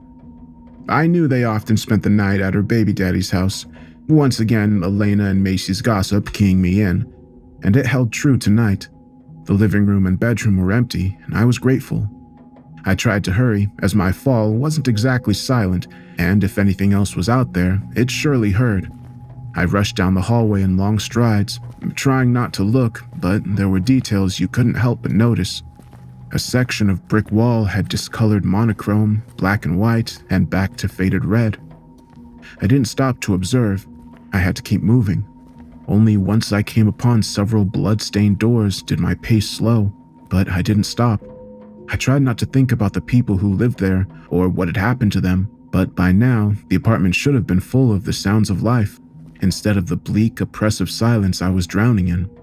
I made it to the stairs and practically leapt down an entire flight to the second floor. Blood pumping and confidence high, I was running now, This hallway was warped like the one on the 4th floor, but in much more extreme ways. The walls had not only narrowed, but they were slanted, warping and turning at an angle with every foot until the hallway was nearly spiraled. I had to slow to stop to get my bearings as it was all so dizzying. The floor beneath my feet ceased to be shitty faux wood laminate and was instead a smooth stone that felt almost slippery. The brick wall had melted away to some mottled and stringy maroon cloth thrown over what looked to be grating made of the same smooth stone. It looked almost organic, but at the same time, it could have been fabric. The thick dangling strands made me think of sea anemone tendrils, and I shuddered at the thought of touching them. So I forced myself to run once more, past an open door to a room that had a body perfectly bisected and sprawled out on the floor. The pile of intestines between the two halves writhing and rising into the air. I shut my eyes tight and ran past it to the next open door. It was Harold's room, and I feared seeing what had become of him. I thought mercy was on my side as the hallway eventually straightened out, and the next half-dozen doors were shut. But as I came up to the last doors that lined the hallway, the one on my left flung open with incredible force. Flayed hands from a black void reached out to grab at me, and I pivoted out of the way just before they made contact. But I couldn't stop my momentum and went stumbling onto the cold, slippery floor. I tried scrambling back up as the door to my right opened, and from it, Sarah Palmer emerged. I knew it was her, despite her corrupted form, flayed and covered in sinewy, tumor-like growths. The severely obese woman had merged into her mobility scooter, and she used it to move forward.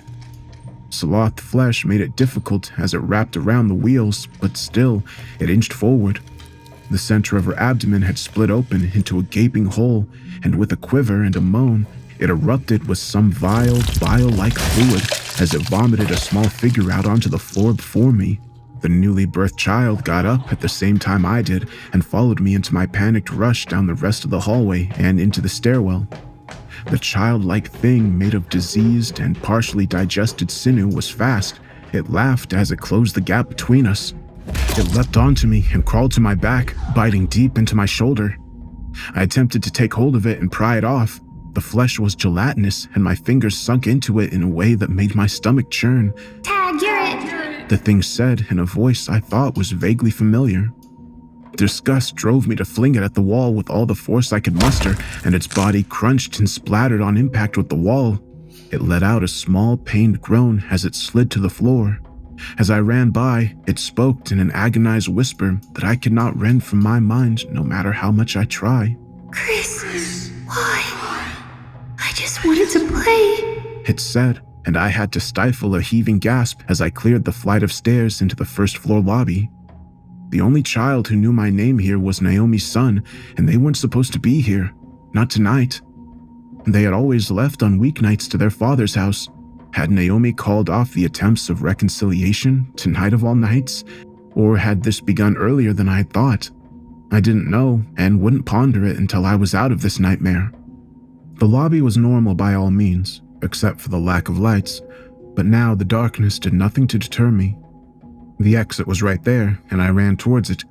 The double-glass doors froze me in place, not because they were bolted, but because of what lay beyond. A pitch-dark world where nothing could be seen, except for the momentary brilliance brought out by flashes of lightning which ripped across the sky like whips made out of TV static. In those moments, I saw them, a line of things just waiting for me to step out. One was a smooth-skinned, pale humanoid with a hole right through its chest that leaked inky black fluid. It had no face. Another was a tangle of violent tendrils that appeared to be made out of smaller, writhing strands.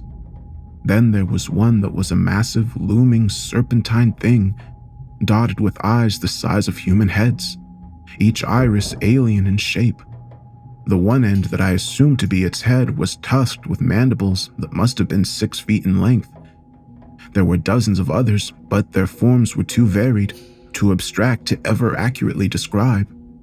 What drew my attention the most was the many puddles and stains of crimson at their feet and scraps of clothing, one of them obviously being Macy's distinctive denim jacket.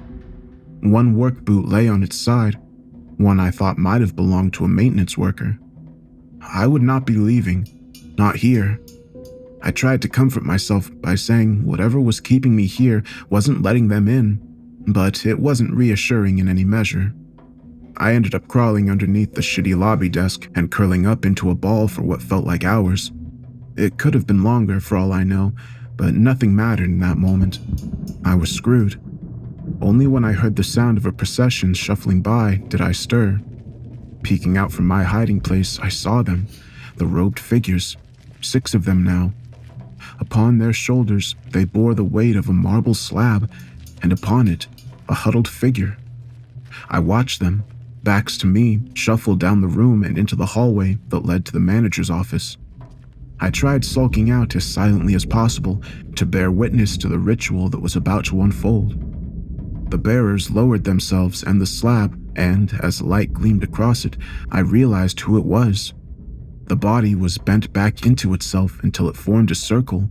The belly was pointed out to the world, and the back and spine contorted and twisted, the eyes empty. But goddamn the mouth. Harold was grinning ear to ear in an expression of pure ecstasy. The chanting began then, as the flung back and twisted glare of Harold's body lay upon me. Strange throaty vocalizations, deep and reverberating and inhuman. The sound of a mountain splitting apart or 2 worlds coming together. The vibrational forces of the universe melting away a border that kept the background machinations of a reality unseen. Somehow I knew this, that we had been pulled into this nightmare, but by what or who I still didn't know. They continued the hum chants until the space in front of them began to ripple like water, and when they ceased, so too did the distortion. Half a heartbeat passed before it shattered like glass, and beyond it, a massive eye. I flinched, hoping it didn't see me, but if it did, it must not have cared, since it retreated back into the darkness before something emerged from the portal. A spindly, arachnid leg covered in jagged angles and spines stepped out, followed by another and another, until a towering, pinwheeled monstrosity of legs and appendages emerging from a central core stood before the cultists. An eye with concentric pupils was at its center, and the rest of it radiated out like a sea urchin. Every aspect of it told of the agonies it could inflict. It looked like pain incarnate, with the sheer amount of sharp corners and serrated spines. Every inch of its being was meant to cause harm, and the longer I looked at it, the more detail came to me. Hooks and scythed ends, tendrils laden with hungry, gnashing mouths. The thing that stood out the most was the way it distorted the space around it. Though it was within a confined space as I gazed upon it, it seemed to expand the air around it so that some hidden aspect of itself could be felt. This was a part of a much larger whole, and I got the impression that some massive hands on a cosmic scale held this thing out before us, and yet they were one and the same. I looked away, not wanting to gaze upon this abomination, this emanation of pain any longer. It spoke in an alien language then, a sound so vile, like a rusty nail being dragged along my eardrums and corneas. But I understood it. Unmistakable gratitude. I slunk back into my hiding spot and waited for it to be over, waited for them to leave, and they did, moving through the hallway, past the stairs and into the basement laundromat and into the community room. It's been hours since, and they've not emerged. I took the time to try to silently rummage around the manager's office, next to a pile of flesh that still had Mr. Roderick's weeping face, our landlord, an axe. I picked it up, knowing that it would be of no use to me should I face those cultists or the pain entity. What I did know is that Harold had a role to play in this in some way or another, and that his room was just a floor above. If there's any chance of escape or answers, it would be there. If you don't hear back from me, I'm dead. I'm certain there's no way anyone from outside this hell can help. Even then, I still ask you that you wish me luck. I certainly know I'll need it. Rochester Heights had always been a hellhole. I know that now. I mean, I never doubted that some of the people here were assholes, but in the time I've had to reflect, I realized how either indignant or cruel they were to each other. Maybe when people group together like that with no goal beyond inhabitants, unpleasant things arise. I lamented once that to them I was nothing but a sulking shadow, only half remembered. Once my landlord had forgotten that I even lived there and sent Tony to get the place ready for a new tenant. Now, I'm not so sure I mind as much. Being one of the forgotten ones might have saved my life. I was ready for the horrors of the second-floor hallway, meeting the grasping hands with an overhead axe swing that nearly severed one hand at the wrist. Pulling back, I used the butt of it to smash away another grasping hand until I could slip past them. Sarah Palmer was next, swiveling around in her mobility scooter to face me, but it was too late. The heel of the axe sunk into flesh, soft as putty, and as I yanked the axe loose, half her face sloughed off. I heard her chuckle as I ran past. Something was burning in me. Even if I died here, I had to know the what and how of Rochester's descent into madness. Harold's room door was still ajar, and I made sure to bolt the door the moment I ran in. Only then did I slowly turn around.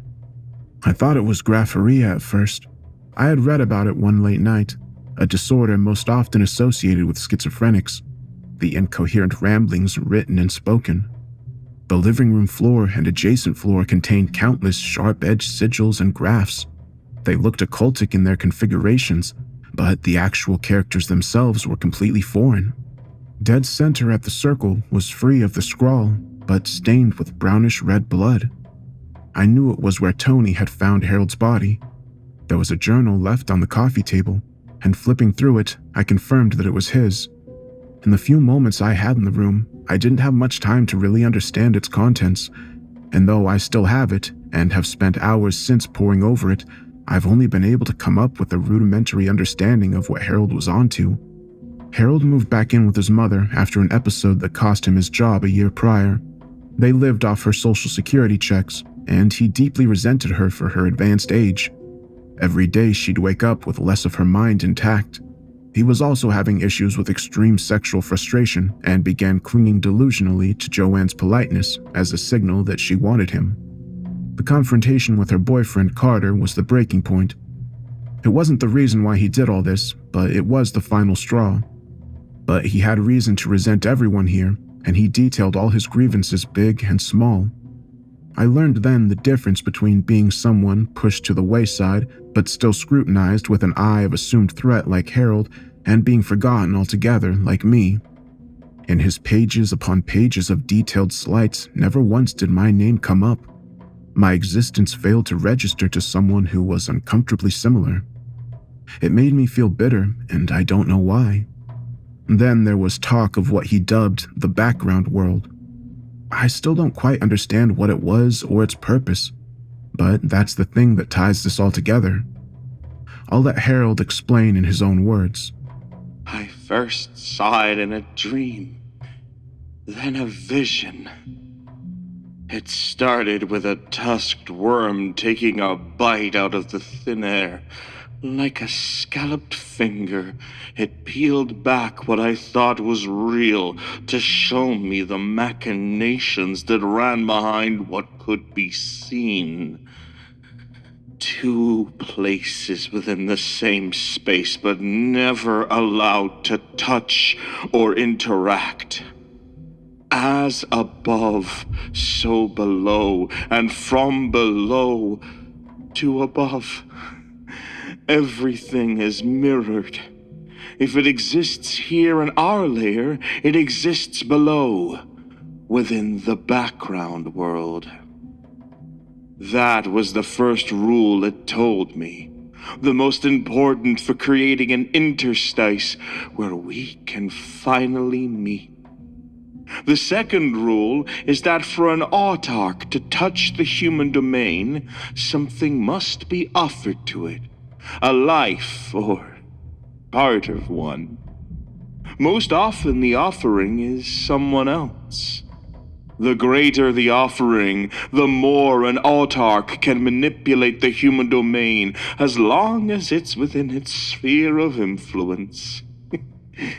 The most powerful offerings are oneself, a year of your life, or the greatest joy you'll ever feel. The greatest offer one can make to an autarch is your own life. There's more. He mentions that the autarch he is in contact with is one that operates within the sphere of agony. Pain is its domain, and Harold knew pain better than most. The best I can piece together is that somehow he came into contact with this entity. Maybe it preyed on him for being vulnerable, or maybe its influence scrambled his thoughts, or maybe what he learned was too much for any mind to bear without consequence. I say this because I don't believe that Harold was crazy, ill and in need of help, but there are enough commonalities in the strange runic language and his journaling that I feel as if he was truly uncovering something. He was not a stark, raving madman, at least not until he let himself sink deeper into the influence of what had been encircling him. He spent the week leading up to the fateful night of his death preparing for Rochester's fall into the background world. 16 fetishes were placed around the apartment to mark the boundary for where the autarch would lift the veil and let our worlds merge. 6 of them were made from parts of his mother, the rest from strays and pets around the apartment. The last of them was Mrs. Laurent's dog, in the laundromat. Mirrored above and below, even if they were removed, they still created something in the background world that sanctioned this hell. Harold lamented that he never placed one in the basement below, and that was my chance. Maybe just the building was only partially within the interstice, and if I could make it to the second basement and emerge, it would be into the outside I'd always known. Or maybe I'd step right back into the background world. Regardless, I had no choice but to try. I scrounged around the apartment and found that Harold was a heavy drinker with a taste for cheap vodka. I fashioned 5 Molotovs with what he had and started the trek back down to the first floor. Stepping into the hallway, I was greeted by them. I greeted them with a sprinter's launching bolt and an axe swing. The side of Carter's and Joanna's face took the blow, and though the flesh came away with a huge chunk and I heard the clinking teeth scattering across the stone floors, they didn't even flinch. Carter tried lunging at me, arm outstretched, but I flung myself against the wall and was trying to slip behind them. They pivoted around to try to face me, but the strange distribution of their weight made them cumbersome, and the fear I felt was gone. Another axe swing sunk deep into compromised muscle and bone and cleaved through them far easier than uncorrupted tissue. It was enough to nearly decapitate them, and they let out this horrible, wheezing gasp. Another lunging grasp was met with an axe blow that sent nearly half its fingers skipping across the ground, and one last swing to their neck finished it. Though their head was on the floor before me, they did not die. What remained of their face was opening and closing its mouth, and I could see the destroyed cheek was starting to restructure and regenerate. This truly was hell, willed into existence by a resentful heart. The body didn't fall and wasn't still either, jerking and twitching about. It eventually started grasping towards its head. I had the Molotov lit by the time it took hold of its neck and threw it the moment it lifted it up. They erupted into a ball of fire, and I swore I heard screaming. As if some part of their warped mind registered what had occurred, and I hoped that the fire would be enough to put an end to them. The second Molotov was thrown into the corner, where Sarah and the hands tried and failed once more to apprehend me. I was going to burn this place down if I could. Maybe then I would be able to separate them. The third was thrown atop the lobby desk. The last 2 were for the laundromat. I didn't know if the building would actually burn, but I wanted to cause some harm, to do anything. The mad dash to the laundromat was the fastest I had ever run, I'm sure of it. I was certain that the commotion and the fires would have caused the autarch and its cultists to emerge from management's office, but nothing ever impeded my flight down the stairs and into the laundry room. I landed on soft floors, and the lights were dim and blood red, but even then I saw the horror that lay before me. A pulsating mass, a conglomerate of flesh formed at the center of the room, and it stretched out across the floors, walls, and machines. Every inch was living tissue and sinew, nerves, blood vessels, all of it. A dozen limbs raked and reached out at open air weakly, and I swore that they had some identifying features. A watch that could have belonged to Jose from the 7th floor. A sleeve from a distinctive neon green sweater from Kiana, a college student. I didn't need another reason. The 4th Molotov was thrown on the fleshy floor behind me, and the final directly at the tumor. The dark was eclipsed by the burning sun that stood before me. The threshold of the sub-basement and my hopeful exit was before me now, but I hesitated for a moment. The heat licked at my spine, and my eyes watered at the rising smoke. If I was wrong, I would be screwed. But I'd be screwed, fire or not. I moved forward, and the moment my foot touched the first step, the world behind me plunged back into darkness as the fire extinguished. In an instant, it all ceased. The heat, the smoke, a curtain of silence fell, and a wave of dread rose. I knew I shouldn't have looked back, but I couldn't help myself. With a thundering heart, I threw my gaze back and saw it. The autarch of agony that had caused all of this, goaded and tempted Harold with its promise of pain to all he hated. The center of its eye blossomed before me and grew to encompass all before it in its vision. Yes, it was a vision that it showed me. Screams around me rose to a crescendo as the tumor grew to the size of the apartment itself, a living edifice, and yet it still paled in size compared to the autarch who looked down on it. The countless tendrils and their instruments of torture reached down to the tower of flesh and raked and sliced and tore and ate it. And it all grew back. It would continue so for eternity. That was the dark wish of Harold. The thing began to bulge and split apart, a perfect copy of its spherical form, mitosis. This thing could split itself, and that's how it planned to fulfill its promise and continue to operate without being bound to it. I screamed, or I think I did, because when I was able to pry my eyes away from it to look around, I saw the shadow of my exit, the descent into the sub-basement. I ran, refusing to look back. I couldn't look back. So into the murky depths I went. I had been in the sub-basement once before. Small and damp, it had only a few fold-up tables and chairs. There were no entries or exits except a small narrow staircase and a seldom-used door, leftovers from a bygone era. It was barred and locked at all times, but the door was old, wooden, and I was certain it would only take a good kick to break it down. But what lay before me was not the basement. No, it was some dark plane of reality that could not have been the background world. I had seen brief glimpses of it just outside my window, and this was different. Narrow and claustrophobic, but at the same time impossibly expansive. Light did not exist here. Even when I tried my lighter, the air around me wicked away illumination. I reached out to touch concrete walls and found that I was in a tunnel. With no other option, I walked and walked until time ceased and had no meaning. I know I must have only been there for hours. Such hunger and exhaustion forced me to rest, but comfort was impossible, so after a few minutes, I got back up and pushed forward. When I at last came upon an exit, dimly illuminated, it hurt my eyes that had been bathed in darkness for so long. A shallow staircase that led down to the sub-basement I'd always known. The door was there, and with a frenzied kick, it fell away, and I burst out to the world above with a half scream of joy and a half maddened sob. It was midday, and Rochester Heights did not exist anymore. I had emerged from a sub-basement into an empty, overgrown lot. A homeless man nearby turned to glare at me momentarily before returning to whatever he was doing. Nothing exists of my ordeal, and no one even remembers Rochester Heights. I've done searches on the residents, and it's like they don't exist. Everyone and everyone there have ceased to exist meaningfully, or have been rewritten out of history. I found Macy's mother and called to ask about her daughter, and she swore to me she never had children. The company that owns the lot told me that it had been unoccupied and on the market for half a year. I've not been the same since my escape from Rochester Heights. There's so much left in this damn journal, but every time I look at it, I get this sense of overwhelming doom. There's so many questions. If what exists below is reflected above, and vice versa, how has the world changed?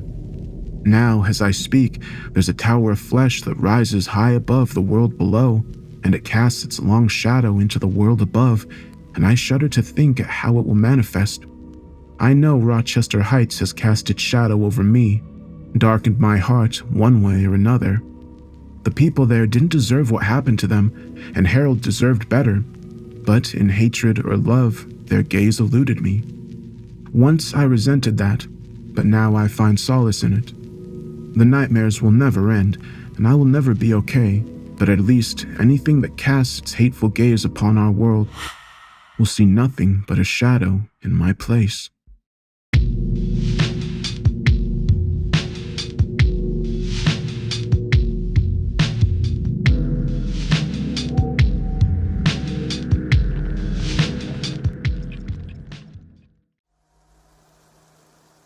Every night, no matter the weather, something walks down our street, whistling softly.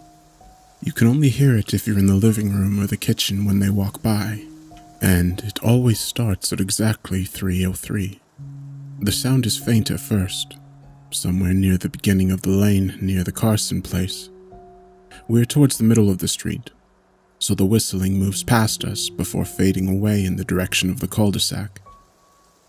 When I was younger, my sister and I would sneak into the kitchen some nights to listen.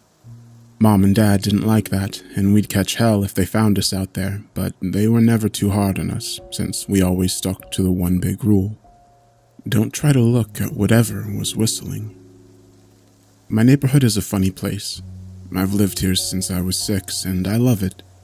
The houses are small but well kept, good-sized yards, and plenty of places to roam. There are a lot of other kids here my age. I turned 13 back in October.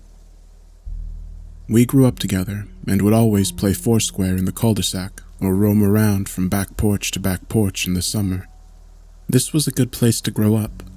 I'm old enough to see it. And there's only 2 strange things here: the night whistling and the good luck. The whistling never bothered me much. Like I said, I couldn't even hear it from my bedroom, but Mom and Dad don't like talking about it, so I've stopped asking questions. My dad is a strong guy, tall and calm. He has an accent since he moved to the US as a kid. His family, my grandparents, they're from the islands. That's what they call it. My dad, the only time he isn't calm is if the whistler comes up. He talks a little quicker then, eyes move faster, and he tells us not to think about it too much and to always remember the one rule. The big rule. Don't try to look outside when the whistler goes past. Not that we could look even if we wanted. See, there are shutters on the inside of every window, thick pieces of heavy canvas that pull down from the top and latch to the bottom of the window frame. Each latch even has a small lock about the size of what you'd find on a diary. My dad locks those shutters every night before we all go to bed and keeps the key in his room. My mom, I don't know what she thinks about the whistling. I've seen her out in the living room before after 3:03. When the sound starts, I could see her if I cracked my door open just an inch to peek. She's not out there often. At least I haven't caught her much, but once or twice a month, I think she sits out there on the big red couch just listening. The whistler has the same tune every night.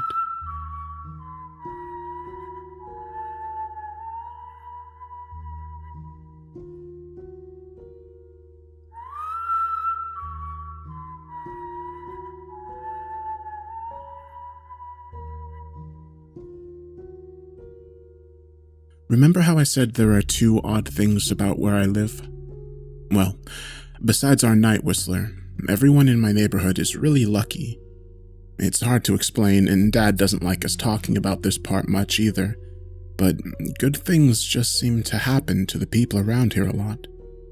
Usually it's small things, winning a radio contest or getting an unexpected promotion at work or finding some arrowheads buried in the yard. You know, the authentic kind.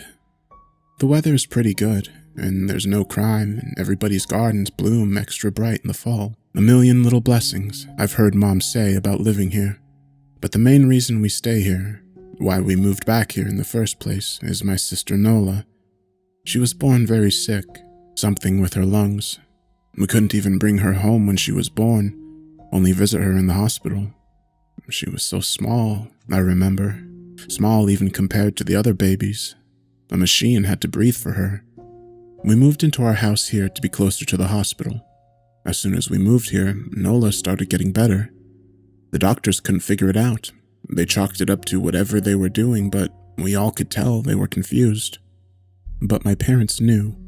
Even I knew Nola getting better was just another of the million little blessings we got for living in our neighborhood. So that's why we stayed, even after we found out that for every small miracle that happens here every day, now and then, some bad things happen. But they only happen if you look for the whistler. See, our neighborhood has a welcoming committee. They show up with macaroni casserole and a gift basket and a manila folder whenever someone new moves in. They're very friendly.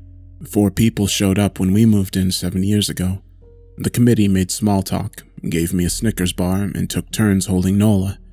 It was her first week out of the hospital, so they were extra careful. Then the committee asked to speak to my parents in private, so I was sent to my room, where I still managed to hear nearly every word. The welcoming committee told my parents about how nice the neighborhood was. Really exceptionally hard to explain kind of nice. And then they told my parents about the even harder to explain whistling that happened every morning at 3:03 and ended at the tick of 3:05.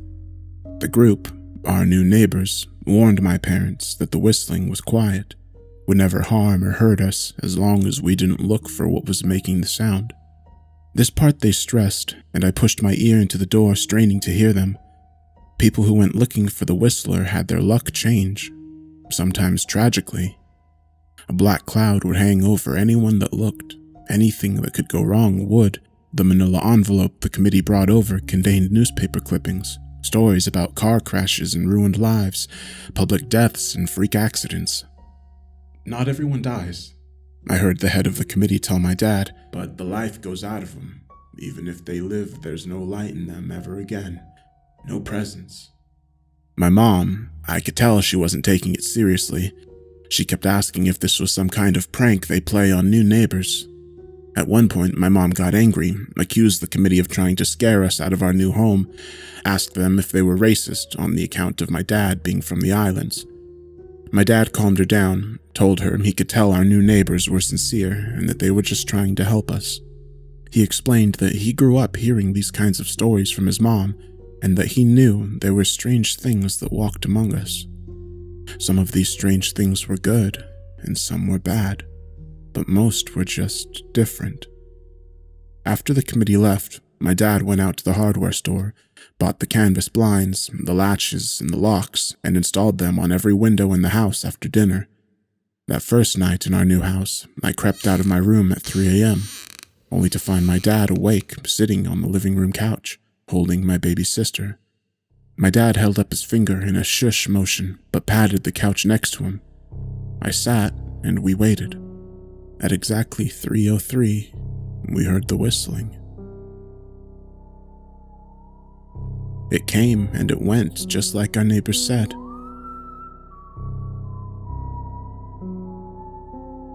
The whistling returns each night, and we never look, and we enjoy our million little blessings every day. Nola breathes on her own, and she grows into a strong, clever girl. My dad even joined the welcoming committee. We don't get new neighbors often. Why would anyone want to leave? But when a new family moves in, my dad and the committee bring them macaroni casserole, the gift basket, and the manila folder.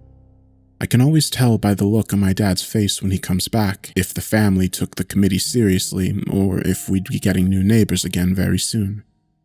Not long ago, a family moved in directly next to us. The previous owner, Miss Maddie, passed away at the age of 105. She'd lived a good, long life. Our neighbors seemed like they'd fit in just fine. They believed the welcoming committee and took my dad's advice about the locking shutters since they had a young child of their own. Whatever newspaper clippings were in the manila envelope, whatever evidence, my dad never let us see, but I imagine it must have been awfully convincing since our neighbors got along with no issue for the first month. One night, when our new neighbors had to leave town, they sent their son, Holden, to stay with us. He was 12, a year under me in school. I didn't know him well before that night, but as soon as his parents dropped him off after dinner, I could tell it was going to be a bad time. "Do you know who was always out there whistling every night?" Holden asked me the moment the adults left the room. The 3 of us were sitting in the den, some Disney movie playing idly on the TV. My sister and I exchanged a glance. "We don't talk about it," I said. "I think it's that weirdo that lives in the big yellow house in the corner." Holden said. Mr. Tolls? My sister asked. No way. He's really nice. Holden shrugged. Must be a psycho killer then. Nola tensed. We don't talk about it, I repeated. Let's go in my room and play Nintendo. We spent the next few hours playing games, eating popcorn, and then watching movies. A typical sleepover, but I could see Holden was getting antsy. After my parents had wished us a good night, locked the blinds, and gone to bed, Holden stood up from his beanbag and walked over to where Nola and I were sitting on my bed.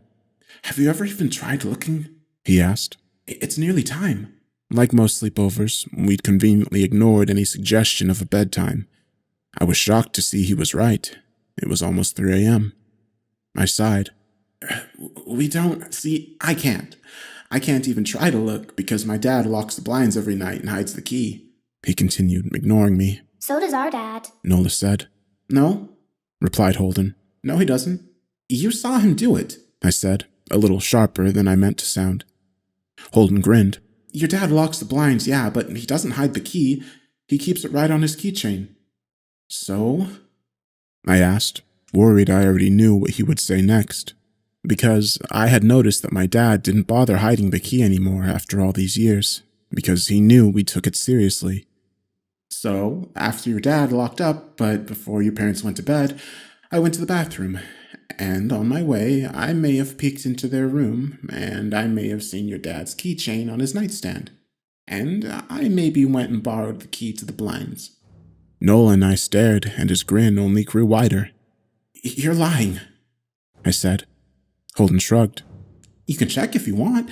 Just open your parents' door and look. You'll see his keychain right there on the nightstand. Stay here, I told both of them. Don't move a muscle. I hurried over to my parents' room, but hesitated at the door. If Holden wasn't lying, my dad would be angry. Beyond angry. I was scared thinking about it, but more scared of an open window with the whistler right outside. I opened the door, barely an inch, and looked in, but it was too dark to see.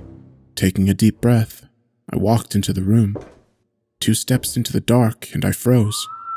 The whistling started, and I could hear it clearly, from my parents' room. I never realized, but they must have heard the sound every night since we moved into the house. They never told us. I don't think I could have slept through it. I stood there, listening to the whistling come closer, unsure whether I should turn on the light or call out for my dad.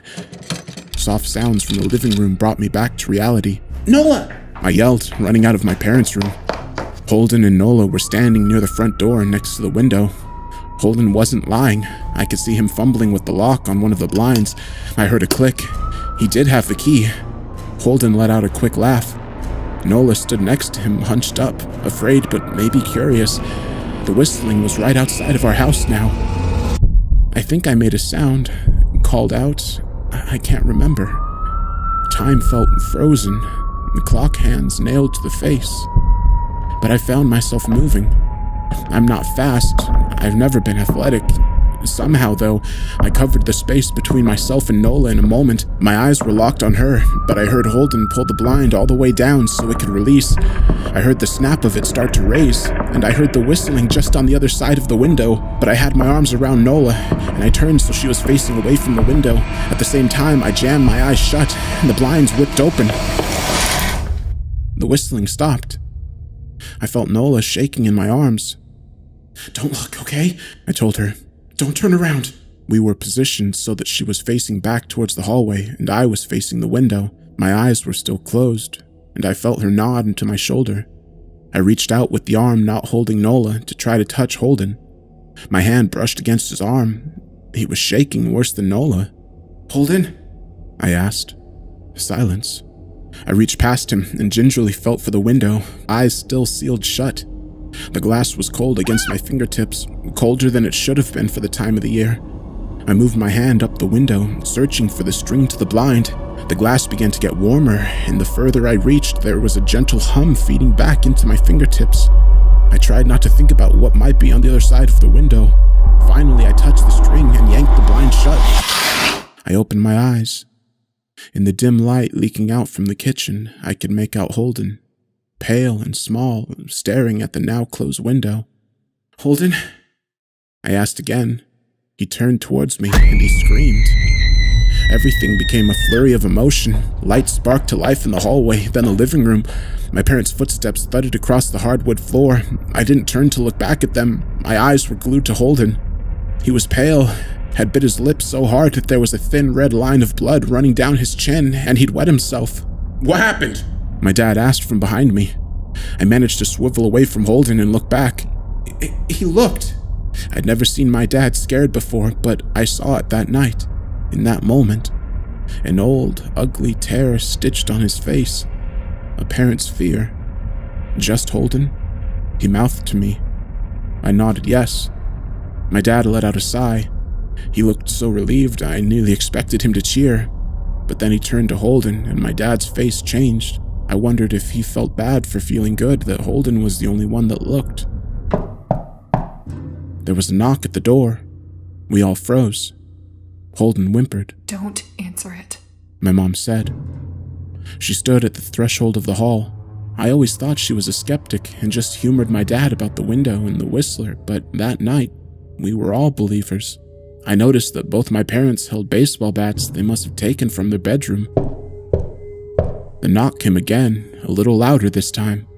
Please don't open the door, Holden whispered. My dad walked over to him and hugged him close. We won't, my dad promised, still holding his bat. Nothing is coming in here tonight. This time the knocking was loud enough to rattle the door. Holden screamed again, and Nola clutched her arms around my neck. My mom came over and knelt down next to us, wrapping my sister and me close. Call the police, my mom whispered to my dad. The knocking instantly stopped. My dad looked over his shoulder at us. Do you think... He was cut off by frantic knocking that trailed off to a polite... Call the police, something said from the other side of the door. The voice from outside sounded exactly like my mom, like a parrot repeating the words back to her. Call the police. My mom pulled us closer. Call the police. Please stop, I heard her whisper to herself. I don't think calling them will help, my dad said. How will we know when they're the ones at the door? The knocking came back harder than before. The door shook, then it stopped. After a long moment, I heard the knocking again, but it was coming from our back door.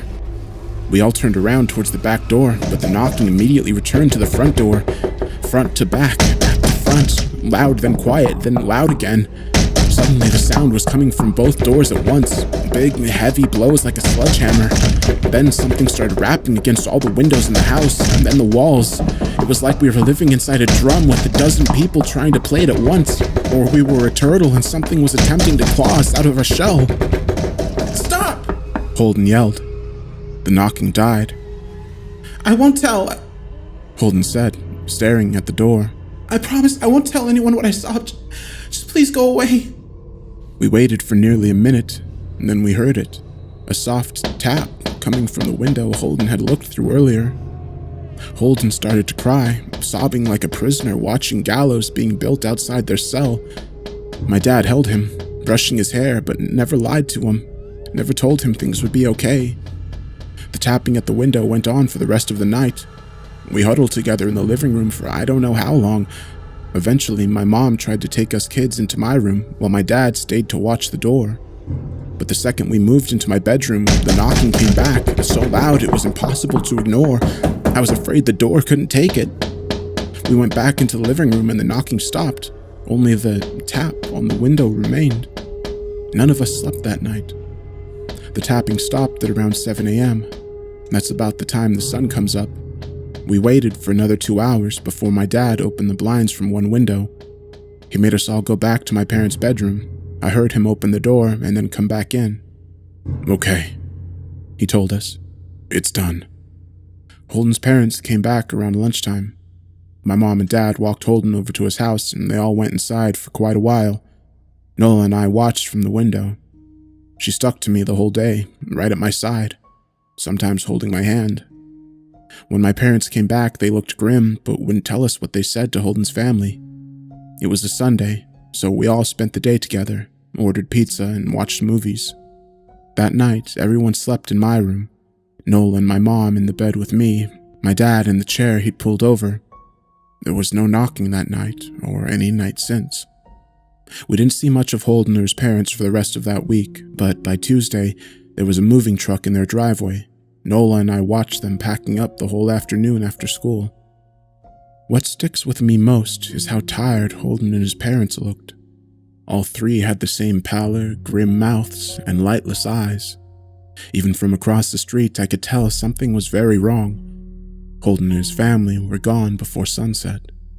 I remember what the original welcoming committee said to my parents when we moved in. Not everyone who looks at the Whistler dies, but even those that live have the light go out of them, and the rest of their lives are full of misfortune. A million little tragedies.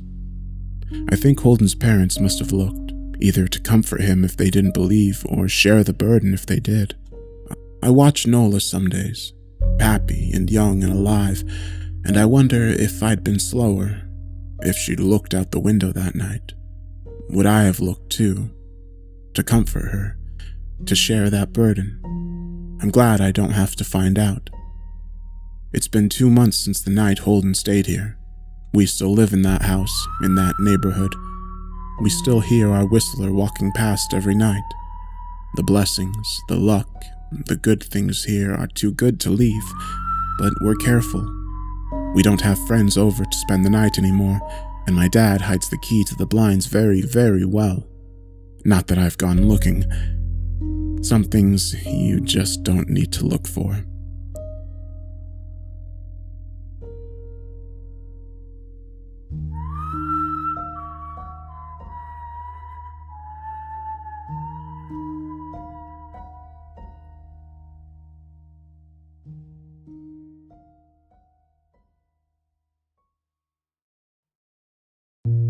Every house in my town has a weather vane. All of the stores and buildings and the library too.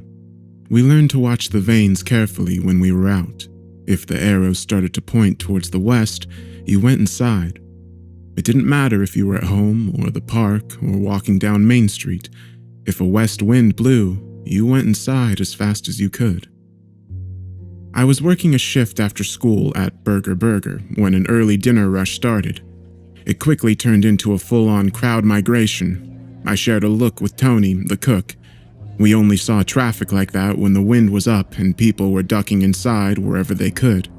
Tony and I both turned to Rosanna. She was already wiping the chalkboard over the counter clean.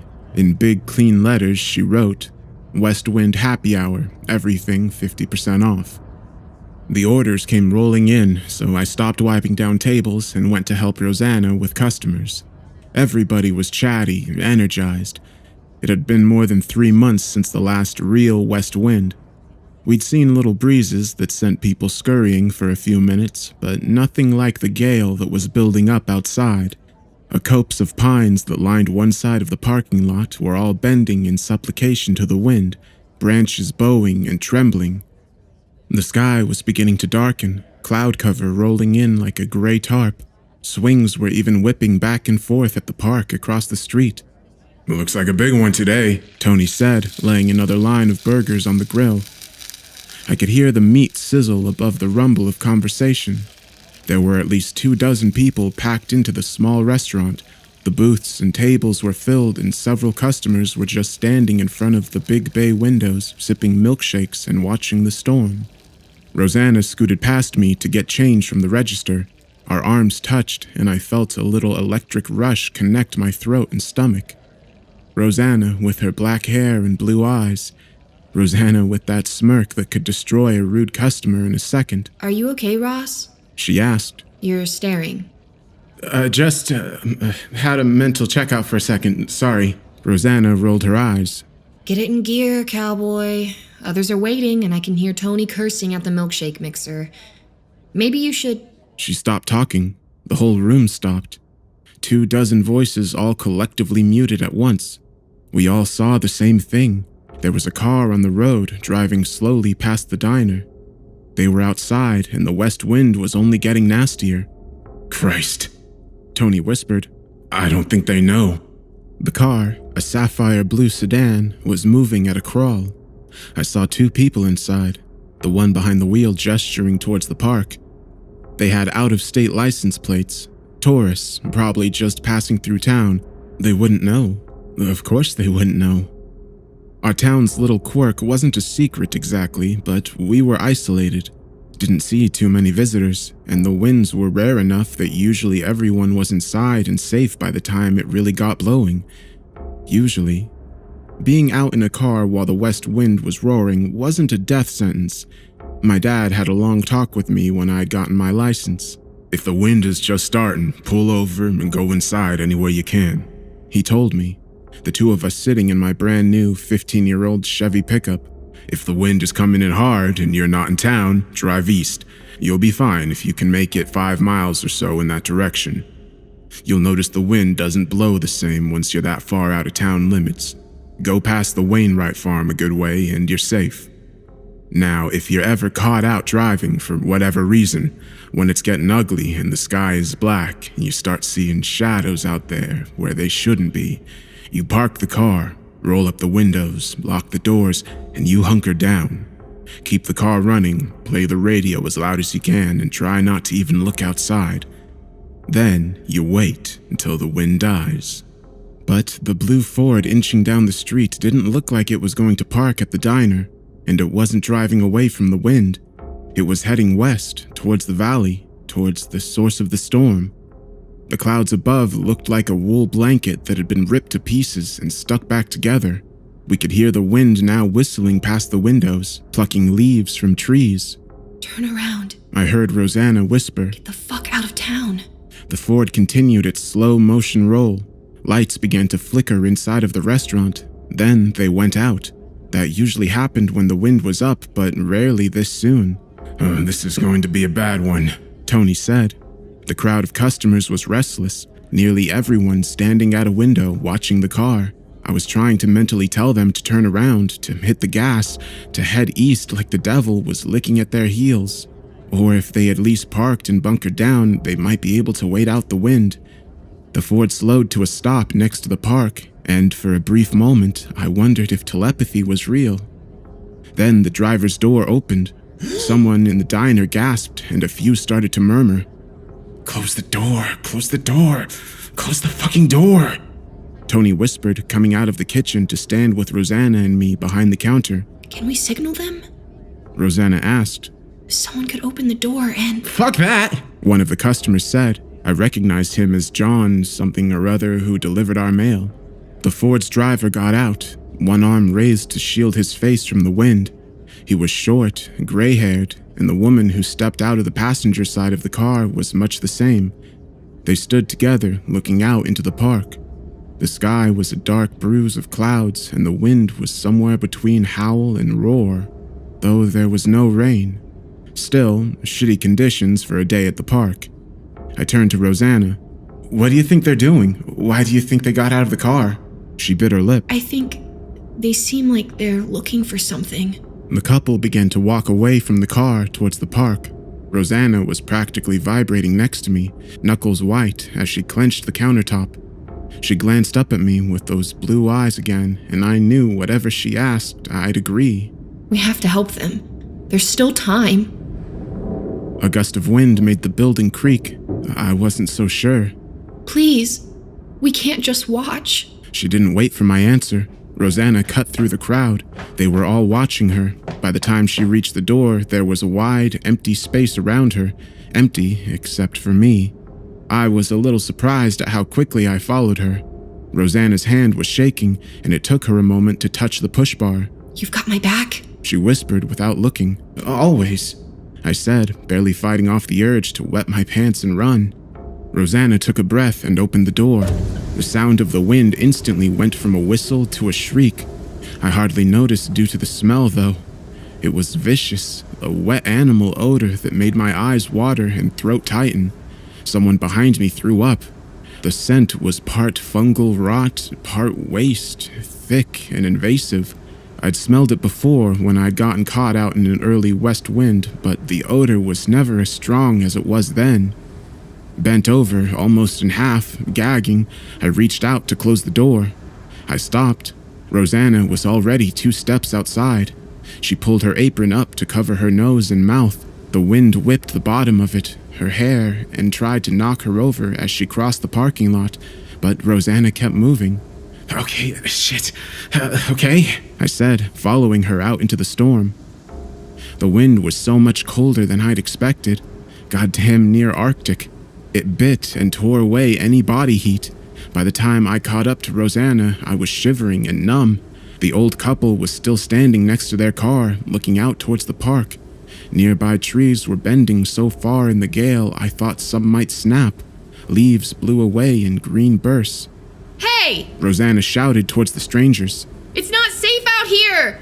You need to come with us! We were halfway across the parking lot, maybe 100 feet from the couple. They didn't hear Rosanna, or they ignored her. A vein of purple lightning shot through the cloud cover. There was a croak of thunder, but it sounded warped, like someone had recorded it and played it in reverse. Still no rain. Rosanna and I kept moving forward, hunched over and taking slow steps. Both of us were breathing hard by the time we crossed the parking lot. The wind had a way of ripping the air right out of your lungs.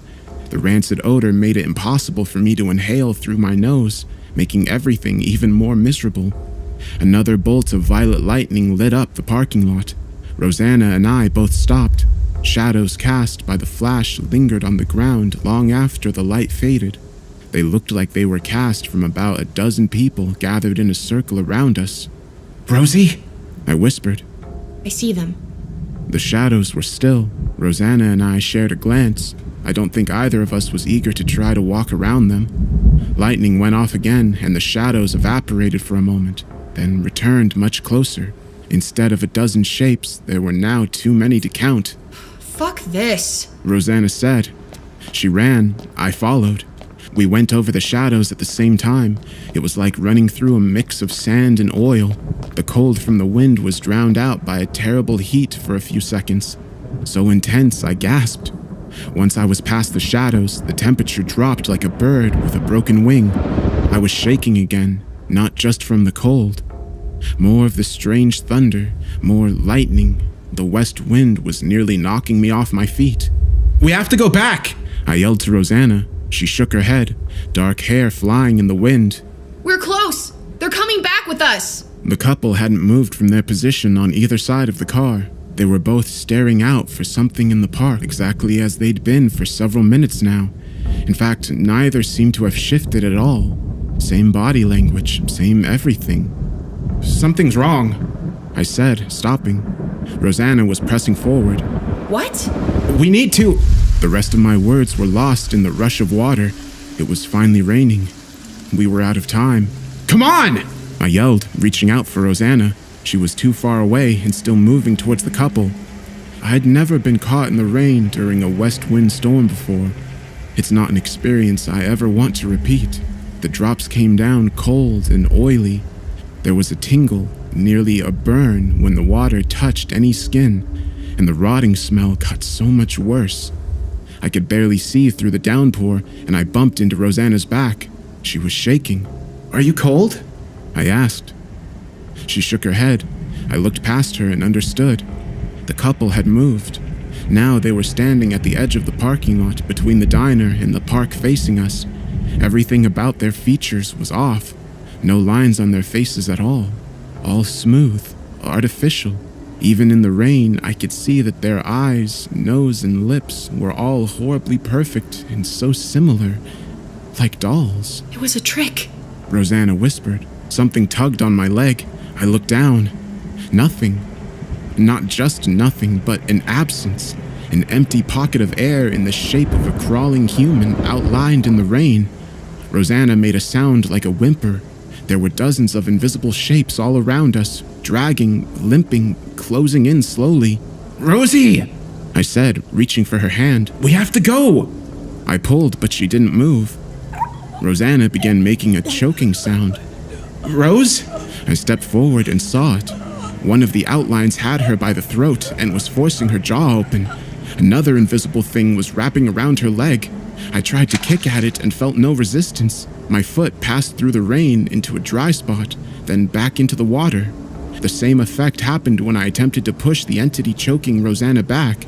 It was like the creatures were only physically present when they wanted to be. Not having any other options, I picked Rosanna up. She was small, light, and still choking.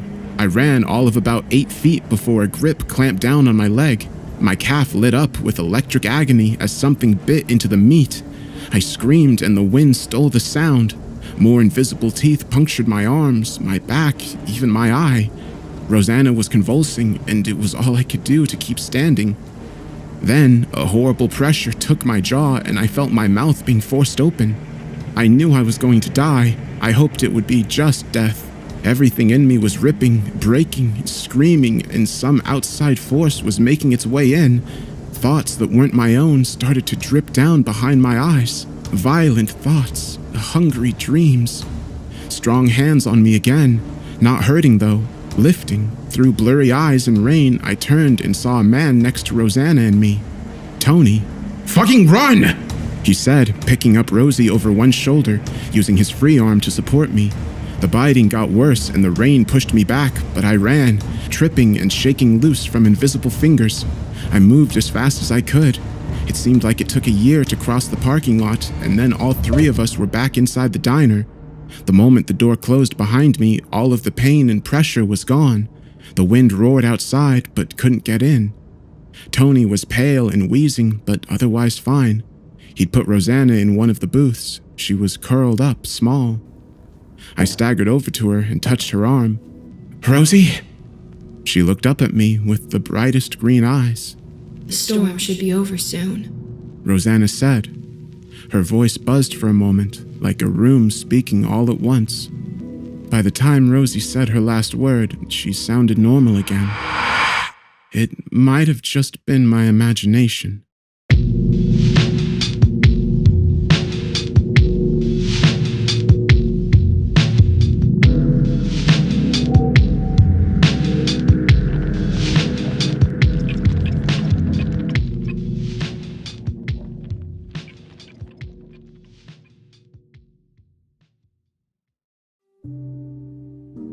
I moved to a new town about a year ago.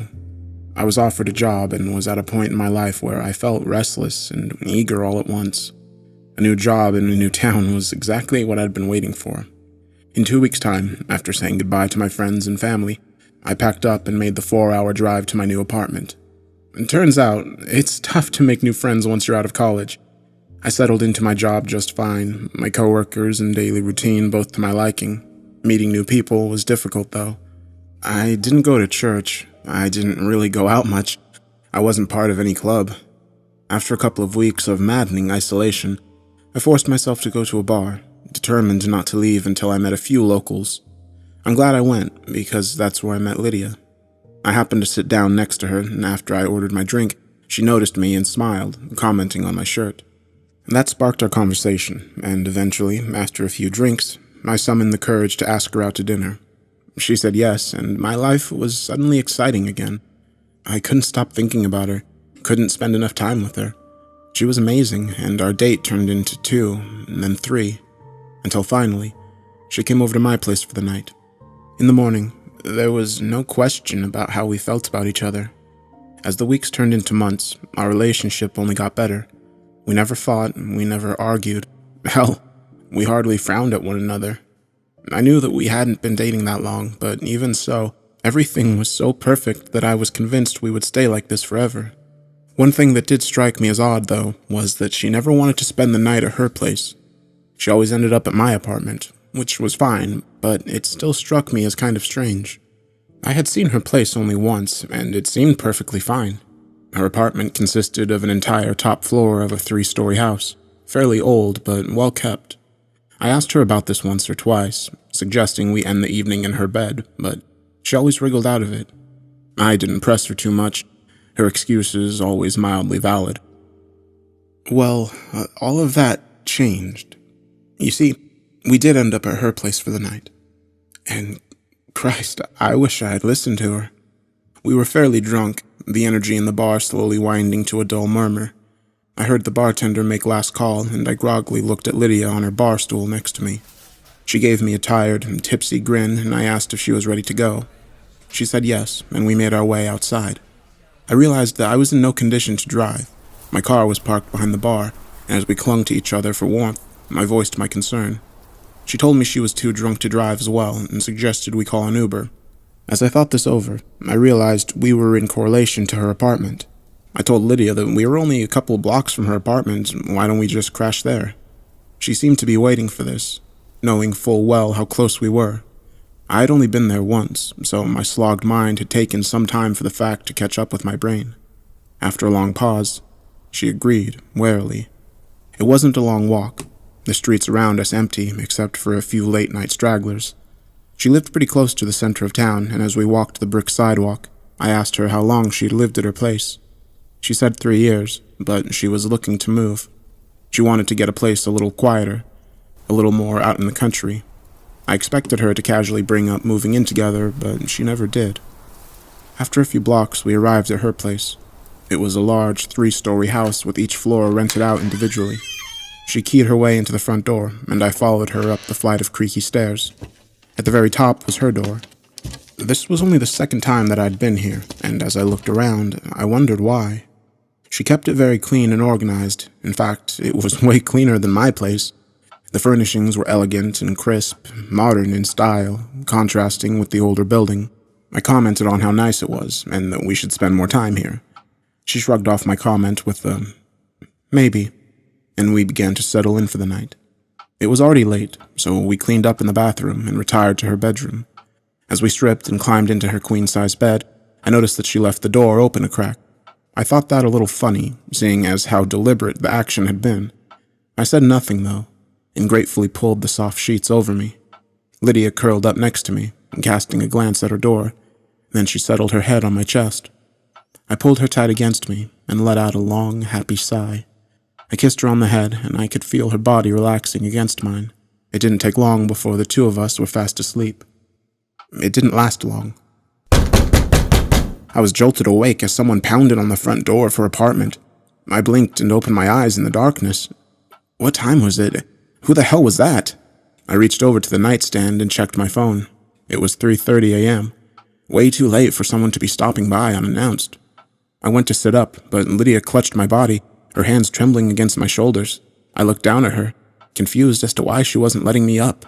I asked her who was at the door. She didn't answer, just held me. Another trio of knocks, this time louder. I went to sit up again, asking her what was going on, but she looked at me with fear in her eyes. "Don't get up," she begged. I was thoroughly confused now, her reaction puzzling to me. Who was at the door? Was she keeping someone from me? Was she hiding something? I wondered if this was some ex-boyfriend, drunk and trying his luck. Just the thought of that made me want to get up and see who it was, size up this piece of shit. Who the hell did he think he was? Lydia was mine, and I wanted everyone to know that. I tried to pry Lydia off me, expressing my thoughts, but she shook her head, telling me it wasn't an ex. I wasn't sure I believed her, but I could tell that, regardless, she was terrified. She put her hands over her ears as another pounding on the front door echoed into her apartment. I took her face in my hands, forcing her to look at me. I told her that I needed to go see who it was. Maybe someone was in trouble, maybe something had happened. In truth, I just wanted to make sure it wasn't some asshole ex of hers. Tears began forming in her eyes, and she looked directly at me, bottom lip quivering. "Please, do not open that door." Another loud knock, as furious as the others. As I lay there, I noticed there was no yelling from the other side of the door. Typically, this late at night, the visitor would announce themselves. Mercifully, it stopped. I waited, unaware that I was holding my breath, waiting for the pounding to continue. But it didn't. Exhaling loudly, Lydia softened against me. I could tell that whatever had just happened had been a semi-traumatic experience for her. I tried to question her, but she begged me just to let her sleep. Stuttering, I forced myself to eat the questions crawling up my throat, and instead put a comforting arm around her. Soon I heard her breathing steady into the deep rhythm of sleep. I stared at the ceiling and wondered what the hell had just transpired. The next day was Saturday, so neither of us had to work. We woke up late, and I felt Lydia get up and go into the kitchen. As I enjoyed the warm bed, I began to smell coffee brewing.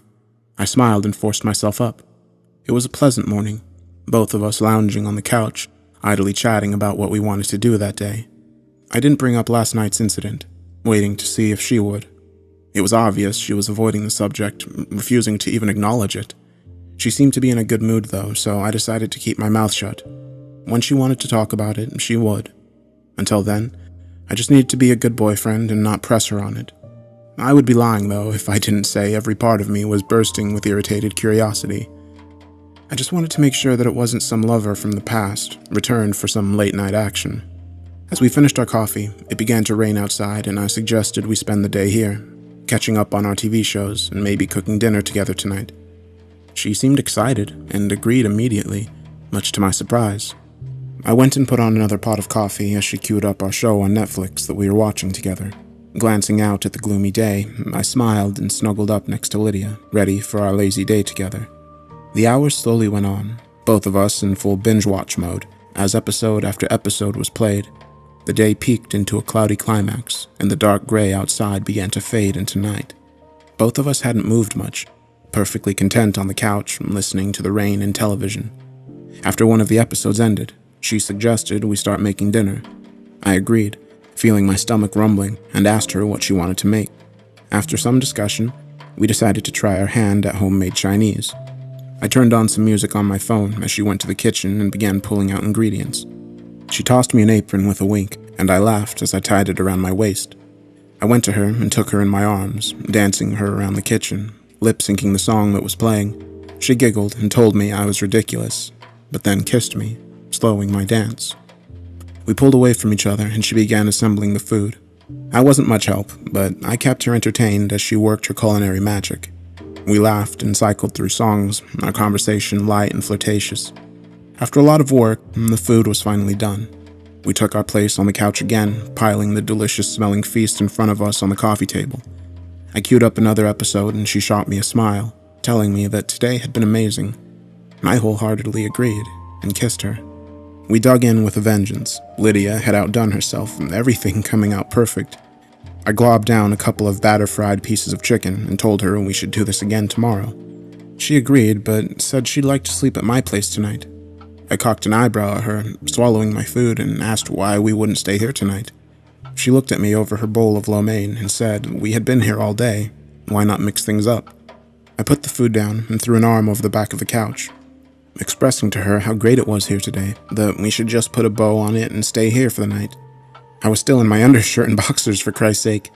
She looked at me a little unsteadily, wanting to argue with me, but knowing that she didn't have a good reason. At least, that's what I thought. I could see her struggling to come up with something, anything to get us out of here tonight. Eventually, she just sighed and nodded silently. I smiled and rubbed her shoulder, telling her it was going to be great. As I turned back to my food, I wondered if her reservations about staying here had anything to do with the person at the door last night. But what did she have to be afraid of? I was here, and I sure as hell wasn't going to let anything happen to her. We finished our food and stretched out on the couch, pushing deeper into our show. Lydia laid down on top of me, and after a couple of hours in that position, I felt myself begin to drift off. I could feel Lydia doing the same, both of us surrendering to the food and steady rain. Together, they gently lulled us to sleep. I startled awake as someone pounded on the front door. Lydia sprang up on top of me, her knees thudding into my ribs. I let out an oomph as my side spiked in pain, but she slammed her open palm down over my mouth, silencing me. Her eyes were wide and terrified, all traces of sleep gone from her face. I looked up at her, waiting for her to say something. Instead, she cowered down into me as another series of loud knocks came from her door. This is insane, I thought. Someone is clearly terrorizing my girlfriend, and she's been too embarrassed or ashamed to tell me about it. I forced both of us up into a sitting position, despite her frantic efforts to keep me in place. I whispered to her that I was going to answer the door and put a stop to this. I told her that someone was stalking her, and that after I confronted the person, I was going to call the police and put an end to it. She shook her head wildly, tears budding in her eyes. She told me that it wouldn't do any good. The police couldn't help. She tried to pull me back down on the couch, but I shook her off. Another round of pounding on the door. I told her I was going to answer it unless she told me what was going on. She bit her lip, huddled on the couch, horror stretching her face. She said I couldn't answer the door, begged me in hushed whispers to just wait until they went away. "Who is it? You have to tell me," I said in a soft growl, leaning close to her. She looked up into my eyes, tears straining her cheeks, and whispered, "It's the devil." The way she said it sent a chill down my spine. What? What did she mean by that? 3 long knocks shook the frame of the door. I looked at my phone and saw it was a little after 3 in the morning. For a moment, I was completely frozen with indecision. I wanted to protect my girlfriend and confront this head on, but the way she was looking at me, begging to just leave it alone, tore my mind in the other direction. Finally, I made an impulse move, taking 3 long strides to the door as more pounding erupted from the other side. Seeing me, realizing what I was doing, Lydia leapt from the couch, screaming not to open the door, her eyes bulging from their sockets. As my hand found the doorknob, Lydia sprang towards me, still screaming, grabbed my arm, jerking me back from the door. It was too late. I had turned the handle and the door popped open a crack, letting in an empty darkness. But there was something in that darkness. Lydia shrieked and tightened her grip on me, dragging me backwards into the bedroom. Her face swelling with absolute terror, she shoved me into the bedroom, screaming at me, her voice cracking. Just before she slammed the door shut, I saw something walk into the apartment, dragging shadows behind it. Lydia locked the bedroom door and leaned against it, sweating and breathing heavily. She looked at me, and I saw fear in her eyes that I didn't know existed. She met my gaze and slowly shook her head, unable to believe what I had done, panic dripping from every pore. I didn't know what to say. Stunned by her reaction and terror, I stood by the bed, slightly shaken and confused. Something knocked hard on the bedroom door. Lydia let out a little shriek and then quickly covered her mouth. She squeezed her eyes shut, and I heard her praying quietly. I didn't know what to do. I stood there stupidly, mouth agape. Someone was in the apartment. I had seen him come in.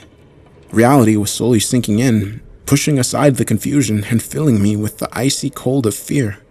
Someone had walked into her apartment and was now pounding on the bedroom door. I swallowed hard, that icy fear tickling my stomach. We could be in serious danger. I needed to call the police, but both of our cell phones were by the couch, discarded where we'd fallen asleep. I had to do something. I needed to try to take control of this. I took a deep breath and stepped forward, taking Lydia by the shoulders and moving her away from the door.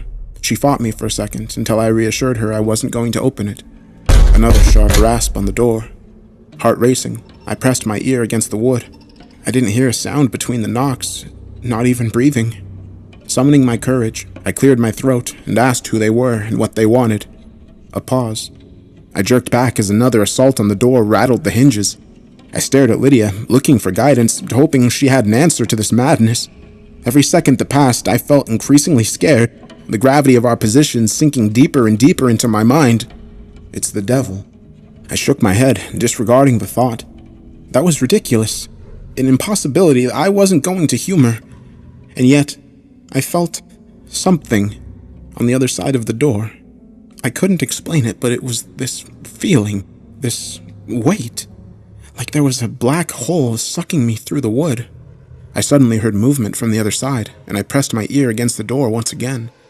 I didn't hear anything, and I wondered if maybe, just maybe, the person had left.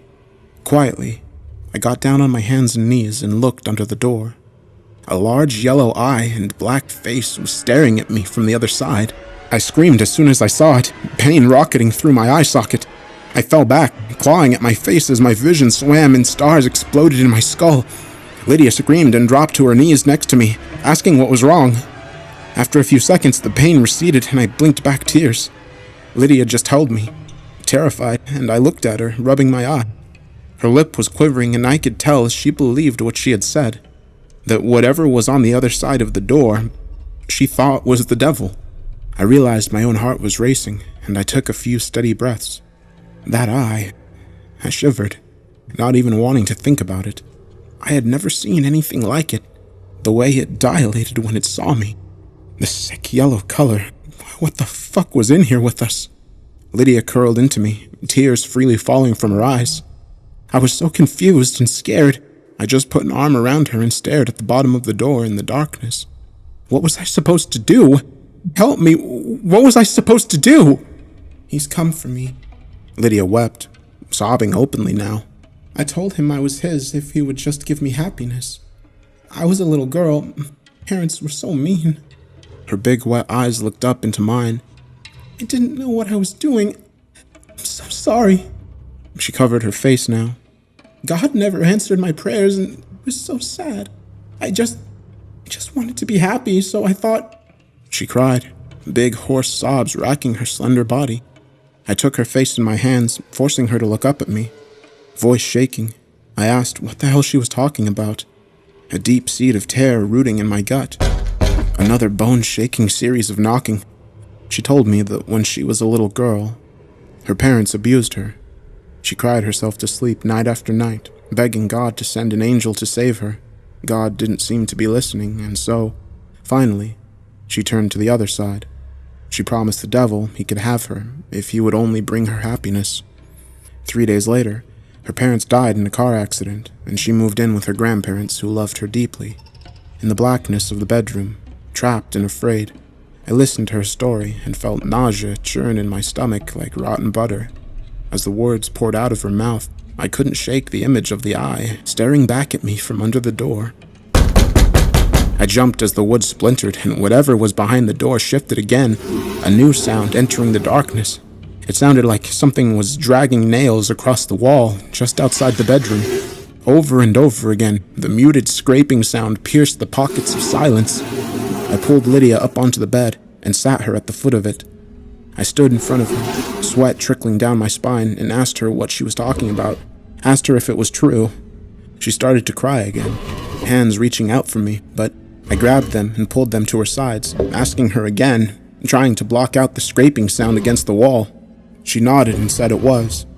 She told me that for the past 6 months, if she was home, the knocking would start around 3 a.m. At first she thought it was an intruder and called the police, but when they didn't find any traces of anyone after 4 separate visits, they stopped taking her seriously. Eventually, about 2 weeks in, she said that she remembered the deal she had made when she was a little girl.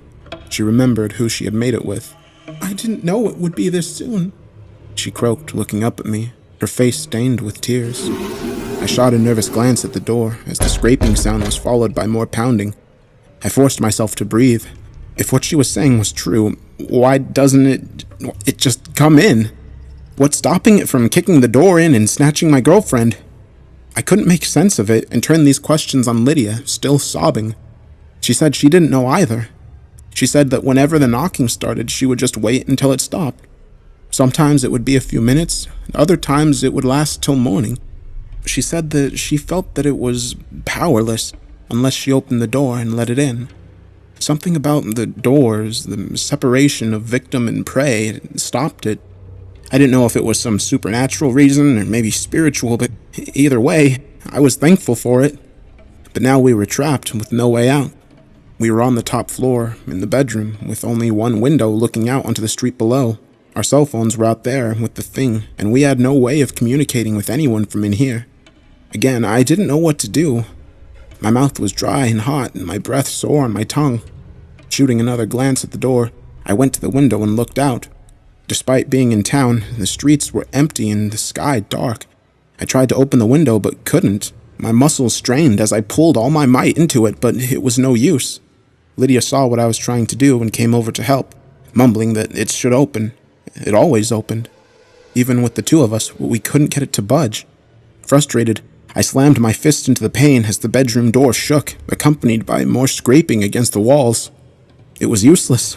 We were trapped in here.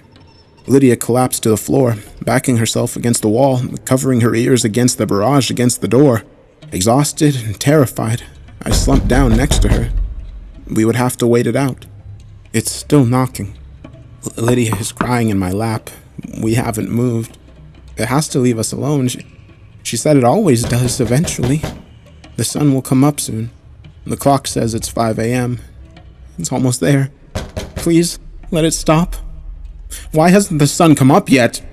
Something is wrong with my clock. It says it's 3 a.m. again. That can't be right. There's no one outside. There should be cars on the road, but I haven't seen a soul. And it's knocking again. I'm so tired. Screaming and pounding on the floor hasn't done any good. No one seems to hear us up here. I still haven't seen anyone outside. I tried breaking the window, but I can't even get it to crack. Something is going on.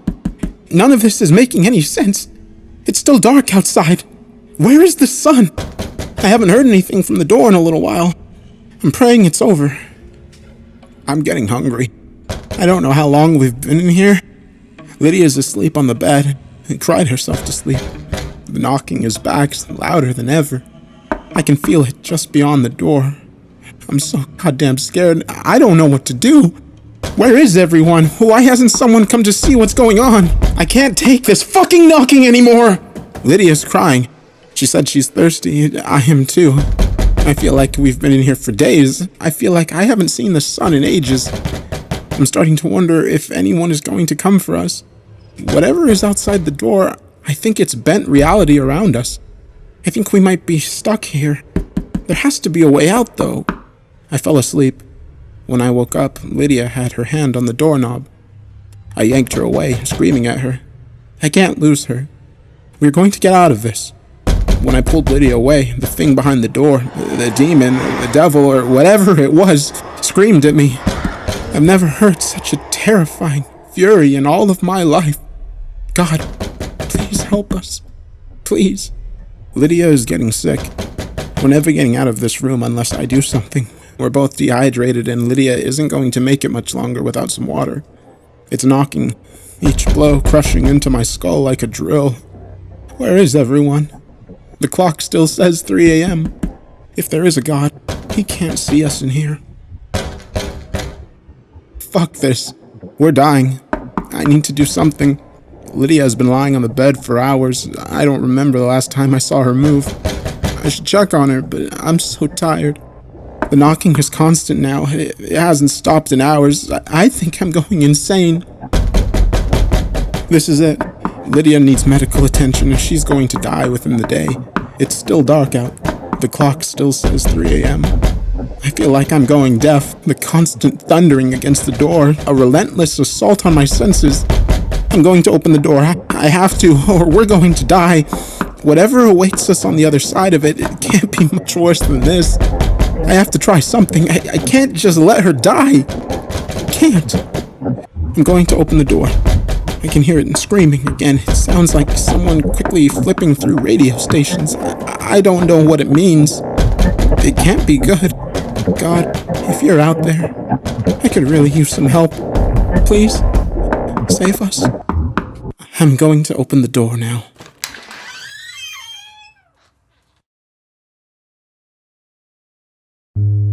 I had the strangest roommate in my freshman year of college.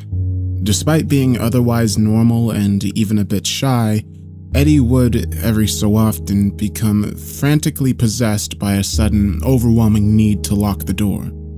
It didn't matter which door either. Wherever he was when the fit came upon him, he would leap up, run to the closest entrance, and lock it. People who stood in his way were screamed at. Anyone who tried to stop him would get attacked. He became a ranting, sweating madman until his mysterious sense of vulnerability passed. But the moment it was gone, he would apologize profusely, sink timidly into himself, and scurry away embarrassed. For that reason, it was hard to hate him. But it became a little easier to despise him each time I returned home to find myself locked out. Similarly, each time I brought him to a party and he had one of his episodes, I inevitably lost potential romantic interests and friends because I was roommates with that Eddie guy. Halfway through the year, after the third almost girlfriend ghosted me because he scared the shit out of her, I put in for a dorm room transfer and washed my hands of the poor guy. That was almost 7 years ago now, so when Eddie messaged me on social media and said he was in town and had run into some travel issues, I decided to give him another shot. I'd always felt sort of bad about how I'd treated him in the end, so I drove half an hour out to his broken down car and picked him up around 1 in the morning on a normal Wednesday night 3 weeks ago.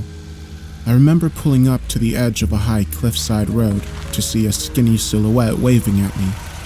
He was leaner than I remembered, and somewhat more in shape. My headlights illuminated him fully. I saw his face glisten and I laughed. That was Eddie, all right. Sweat was sort of his hallmark. He hefted a duffel bag and ran up to my passenger side before fiddling with the door handle repeatedly. "Don't pull it when I'm unlocking it," I told him. He waited a tick. I pushed the button and he tried the handle at the same time. "Oops. Wait," I said again, hitting unlock as I did so. "Okay, now." He finally got the door open and clambered in with a nervous laugh. Sorry, man. His long legs folded up a bit as he got situated, and I could see his exposed ankles. Thanks for picking me up. I shrugged. No problem at all. Do you know what's wrong with it? Yeah, the alternator's been having trouble. I think the cold weather finally did her in. Cool. I gave a slight cough to clear my throat, and we drove in awkward silence until he brought up a joke from the past. Just like that, we slipped into that first semester 7 years before, with all its new experiences, hilarious misadventures, and surprise pressures. By the time we reached my place, I'd remembered the good things about him, and I was glad I'd decided to help him out. On the way, I pointed to the couch. That's probably the best spot in the apartment. I'm trying to save money these days, so the place is pretty small. Rent these days, eh? He asked before placing his duffel bag down and sitting carefully on the couch to evaluate his softness. This'll do fine. I can't thank you enough. I'll get out of your hair in the morning as soon as the repair shop's open. No problem at all, Eddie. Well, actually, I go by Ed now. Good for him. He'd definitely grown as a person from the socially fearful outcast I remembered. I grinned. Then no problem at all, Ed. I went to bed back in my room without a single worry. It seemed like his issue had been resolved by maturity or medication, and who was I to judge someone for troubles beyond their control? That was in the past. Of course, I was completely wrong. Around 4 in the morning, I awoke to get up to get a glass of water from the kitchen. I knew my own apartment, so my footsteps were pretty much silent, but Eddie still sighed and stirred on the couch as if something was bothering him.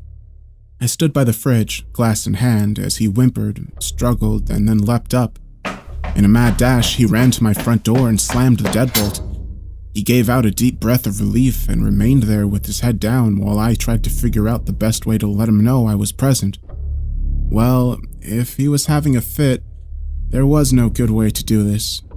Ed? He seized up mightily, gasped in as much air as his lungs could hold, and then slowly turned around. His face was obscured in dimness, since the only light came from the various red or green pinpoints on the television and microwave, but I could tell he was sweating profusely. After a long moment, he managed to breathe again. Finally, he said, "Oh, hey, I didn't see you there." "Yeah." I put my glass down on the counter. "You alright, dude?" He meant his laugh to sound nonchalant, but it just came out nervous and high-strung. "It's the same old, same old. You know how it is." I went around the counter and approached him. He moved back a few steps, and I touched the door. "This is a safe neighborhood. There's nothing to worry about." He nodded awkwardly. Unsure I believed his calmness, I moved my hand to the deadbolt. I wanted to make sure he wasn't going to get weird while I was asleep if I went back to bed.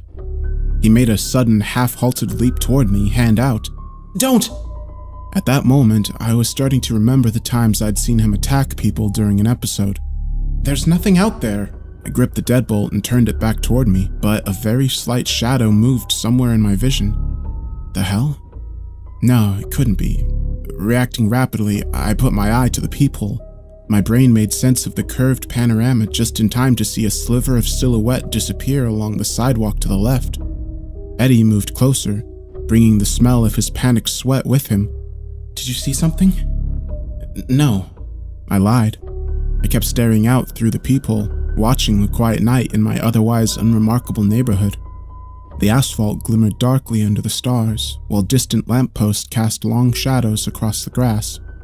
"Remind me again, what suddenly makes you want to lock the door?" Now that I wasn't actively trying to unlock it, he seemed slightly less manic. "I never told you because I thought you were starting to hate me. But when I was 8 years old, I had a sudden feeling that I should lock the door. I didn't, and..." He shivered. "Some men broke in a moment later and robbed us."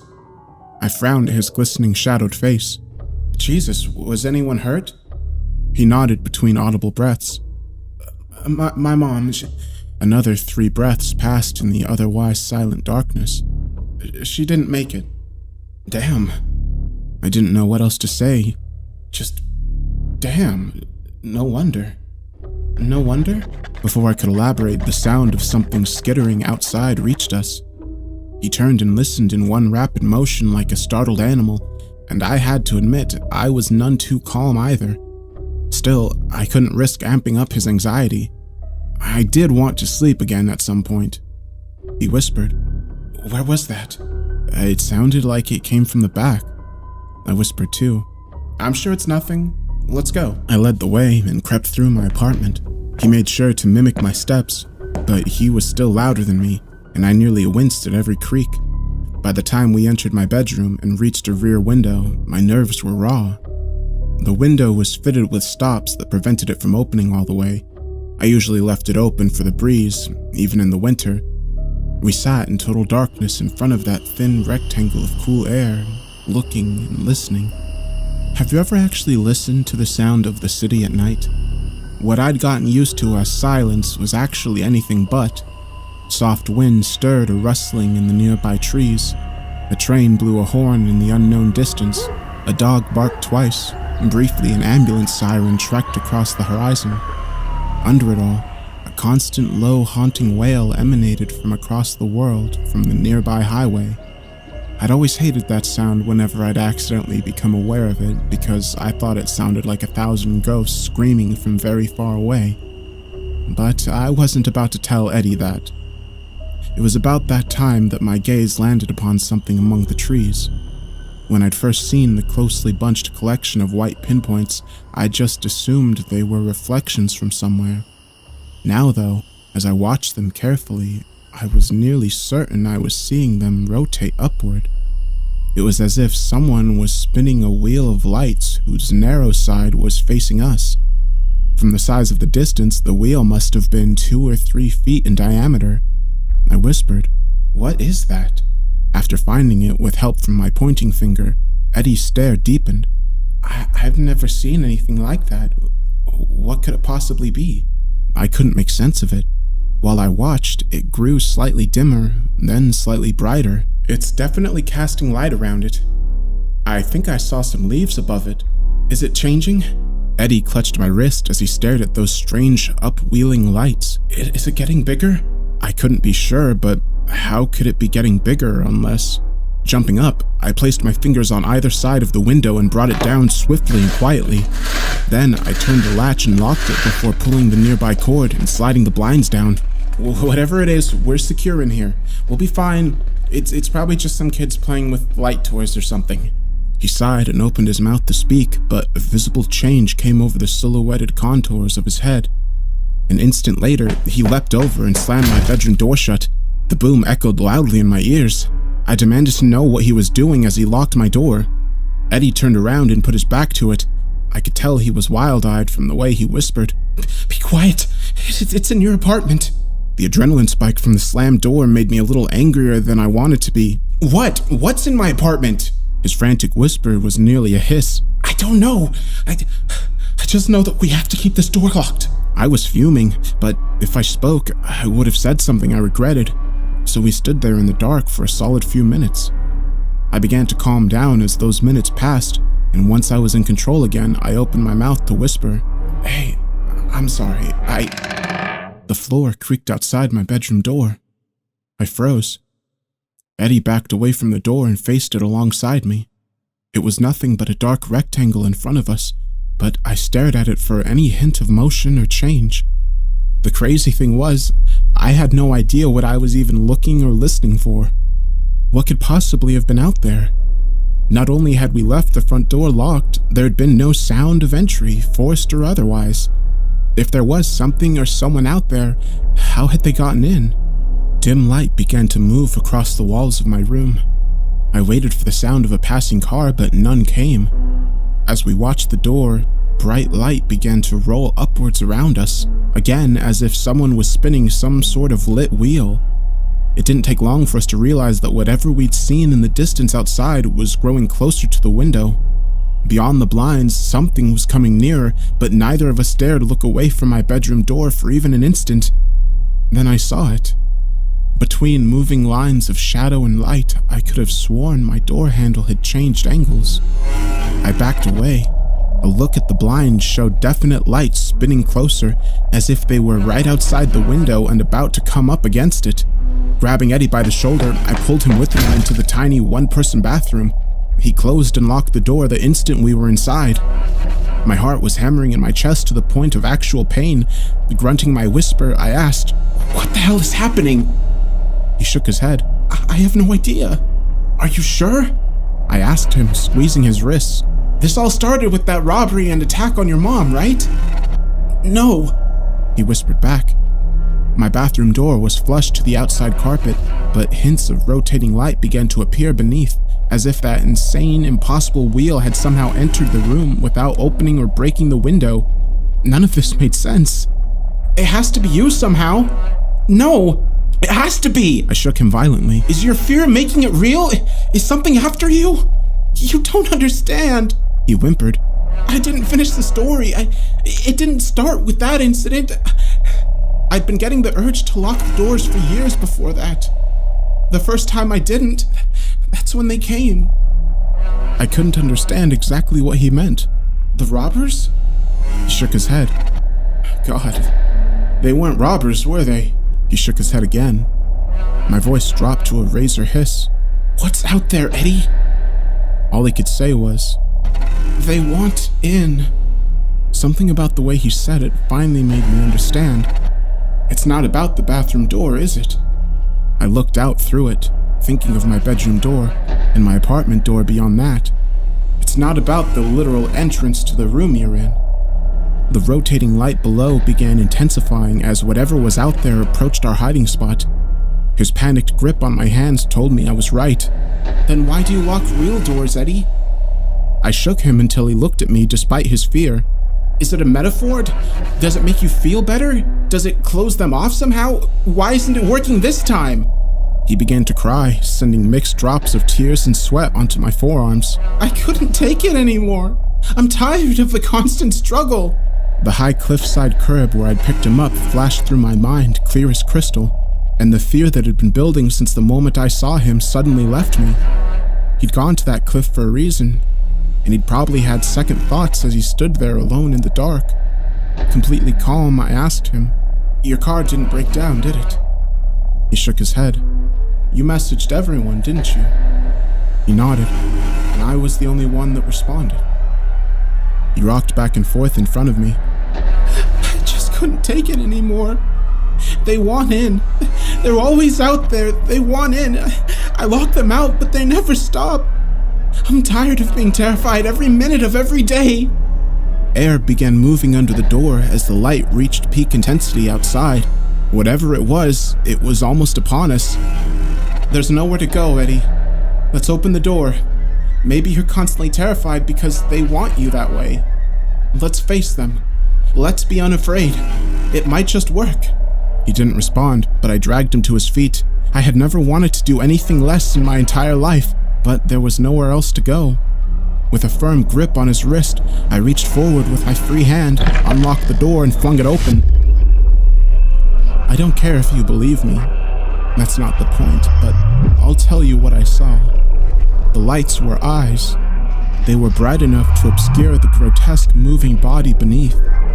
I still can't understand how it was spinning like that. Snake-like curves connected things in shadow. Every blazing pinpoint swung up, flashed us with images of hatred and fear and paranoia, and then continued past, moving on too fast to process. That was the thing. The images were lies. My girlfriend was cheating on me. My teachers at school had thought of me as a failure. My boss hated me and only put up with me because he hadn't found a replacement yet. But each individual lie raced past too quickly to pick apart and resist. I knew they weren't true, but they just kept coming. At the heart of this creature, I sensed hunger for fear. I kicked a wide, grasping mouth away and jerked Eddie out with me, getting a few feet past whatever the hell that thing was. It turned toward us as I flung the bedroom door open.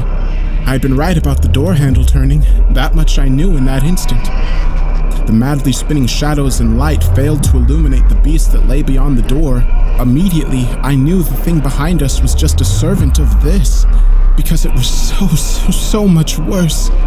The only thing I truly registered was a melted face. Its misshapen gaze seized the beating heart muscles in my chest and filled me with absolute terror, as if it had the power to reach inside me and dredge out all the blackness and animal fear in the corners of my human soul. I knew these things didn't want into my apartment or bedroom. It wasn't so simple as that. They wanted into our world, and Eddie was some sort of conduit for that nightmarish goal. He always has been. I had the knife-keen, vicious sense that I needed to kill him immediately, but maybe that urge came from the emotion these creatures were giving off. As the sludge specter with the melted face began a rising scream that threatened to deafen me, I did what I had to do. I grabbed the heavy lamp from my nightstand and smashed the window clean through. I threw Eddie out a moment after, and then pulled my arms from a burning grip of caustic acid to escape. I could only lay on the ground screaming as Eddie did the rest by dragging me away from that place. That was 3 weeks ago. The burn from the grasping hand of the sludge creature refused to heal. The doctors at the emergency room couldn't make heads or tails of it. Something had burned the shape of a melted hand around my forearm and continued to burn as they studied it. They could find no acid, no catalyst, no heat. Eventually, they had to release me. Of course, their lack of understanding didn't lessen the hefty medical bill any. I departed from Eddie the next day, telling him to stay strong and remain unafraid. We'd beaten the forces of hatred and paranoia personified and escaped with our lives by charging through rather than hiding. He seemed unconvinced and repeatedly said that we hadn't done anything, that I'd dragged him out of there, and that without me, he didn't know if he could do it. But I have a life to live, I told him. You gotta pay off that ER bill and find a new place. He understood, or at least, he said that he did. Today, I saw Eddie again. He didn't know I was there, because it was just a chance encounter on a city street. He was in a bar, watching a television above and drinking a beer. I stood outside and watched him through the window for a moment, awed at the change. He was sitting with new friends. He was wry, confident, and completely ignoring the door of the bar instead of nervously looking at the entrance every so often. It was such a positive change that I actually went inside with a smile. But I stopped about 10 feet behind him as, over the noise of the bar television above, I began to hear what he was talking about. His words floated in the air with a nearly perceptible stench. Sludge dripped from the back of his sentences, burning the ears of those near his group. His new friends agreed happily and replied noxiously in kind. A disgruntled customer nudged me as he passed. "Ignore those assholes." I turned away with misting eyes and walked out into the chill night. I hadn't saved Eddie at all. He'd found refuge not in standing up to those creatures, but by going down a path I hadn't even considered. I looked through the window of that bar one last time. The misshapen creature that had burned me with its touch grinned back from the shadowed corner behind the television. It had found the entry into our world that it had craved for so long. I'd unlocked the door, but it was Eddie that let them in.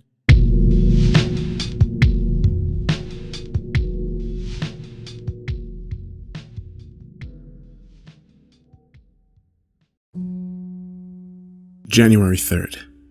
The sun's not coming up. I can't deal with this. School's starting Monday. How am I supposed to get to class when it's so dark you can't see your hand 3 inches in front of your face? When I got up, I figured it was just because it was winter. You know, sun goes down, it stays down longer. But I knew something was up by noon. The sun should have been up by now. It's starting to freak me out. Neighbors have come by asking for some things they don't want to run to the store for, ignoring the elephant in the room that there's no sun. Apparently the darkness gets even worse when you try to get out of the neighborhood. It's best just to stay here until this all blows over, while pretending it's not happening at all. Dad was sleeping on the couch this morning. I think he and Mom got into another fight. They're not talking, and Mom's been crying, even though she does her best to hide it. God, it's bad enough that the world might be ending. I don't have time to worry about my parents' failing marriage. January 4th.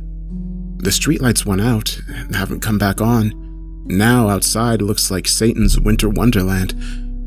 I can see other houses across the street, the lights shining through the window like beacons in the night. The only reason I can make out anything in my yard is from the light shining from my living room window. Mom and Dad aren't talking. Jesus Christ, you could cut the tension with a knife. I really wish I could go outside to smoke, but I swear Dad had a stroke when he saw me open the back door. I don't know how he expects me to go to school if I can't even go out on the back porch to get some air, but whatever. For now, I'm just cracking the window in my bedroom and doing what I can to waft the smoke out there. I'm 16, I can make my own decisions. January 7th. Okay, so I guess I'm not going to school? Sun's still not up. Weekend's just been boring as shit with just sitting around and watching the outside get darker. If that was even possible. I even started getting ready before I realized, what the hell am I doing? And went downstairs to ask if I can stay home. My dad gave me his approval and said I can stay home for as long as it stays dark. The first time we really acknowledged how absolutely bizarre that is, and it's the only acknowledgement. I tried turning on the TV to see if there's anything on the news about this, but all I got was static. I couldn't even connect to any local channels, it's all snow. Phone's dead too. I tried calling Isla and Lydia and got nothing, not even a busy signal. It worked last night when I called to talk with Lydia. She lives just a few blocks away and it's dark there too. Isla lives in the city though, not Bartonville. And apparently, sun's fine there. She said she'd come over today to see if I'm still making up bullshit. It's not bullshit. The sun's gone and it's showing no sign of coming back. January 8th. It's not just the sun disappearing. Lights are going out. It started with the kitchen. I went down and tried flickering the light, got nothing. I yelled for Dad and said the kitchen bulb burned out, and he went pale. He switched it, and I heard him swear for the first time in my life when it still didn't work. I tried to tell him to check the breaker, but he was clearly losing his shit. By the time Mom came back in, he was babbling nonsense about the lights being taken away, and Mom had to help him lie down. I wonder if this has anything to do with why he was at work late for the last few weeks. I don't know what he works on, but I'm starting to go a little stir-crazy, and it's making me paranoid.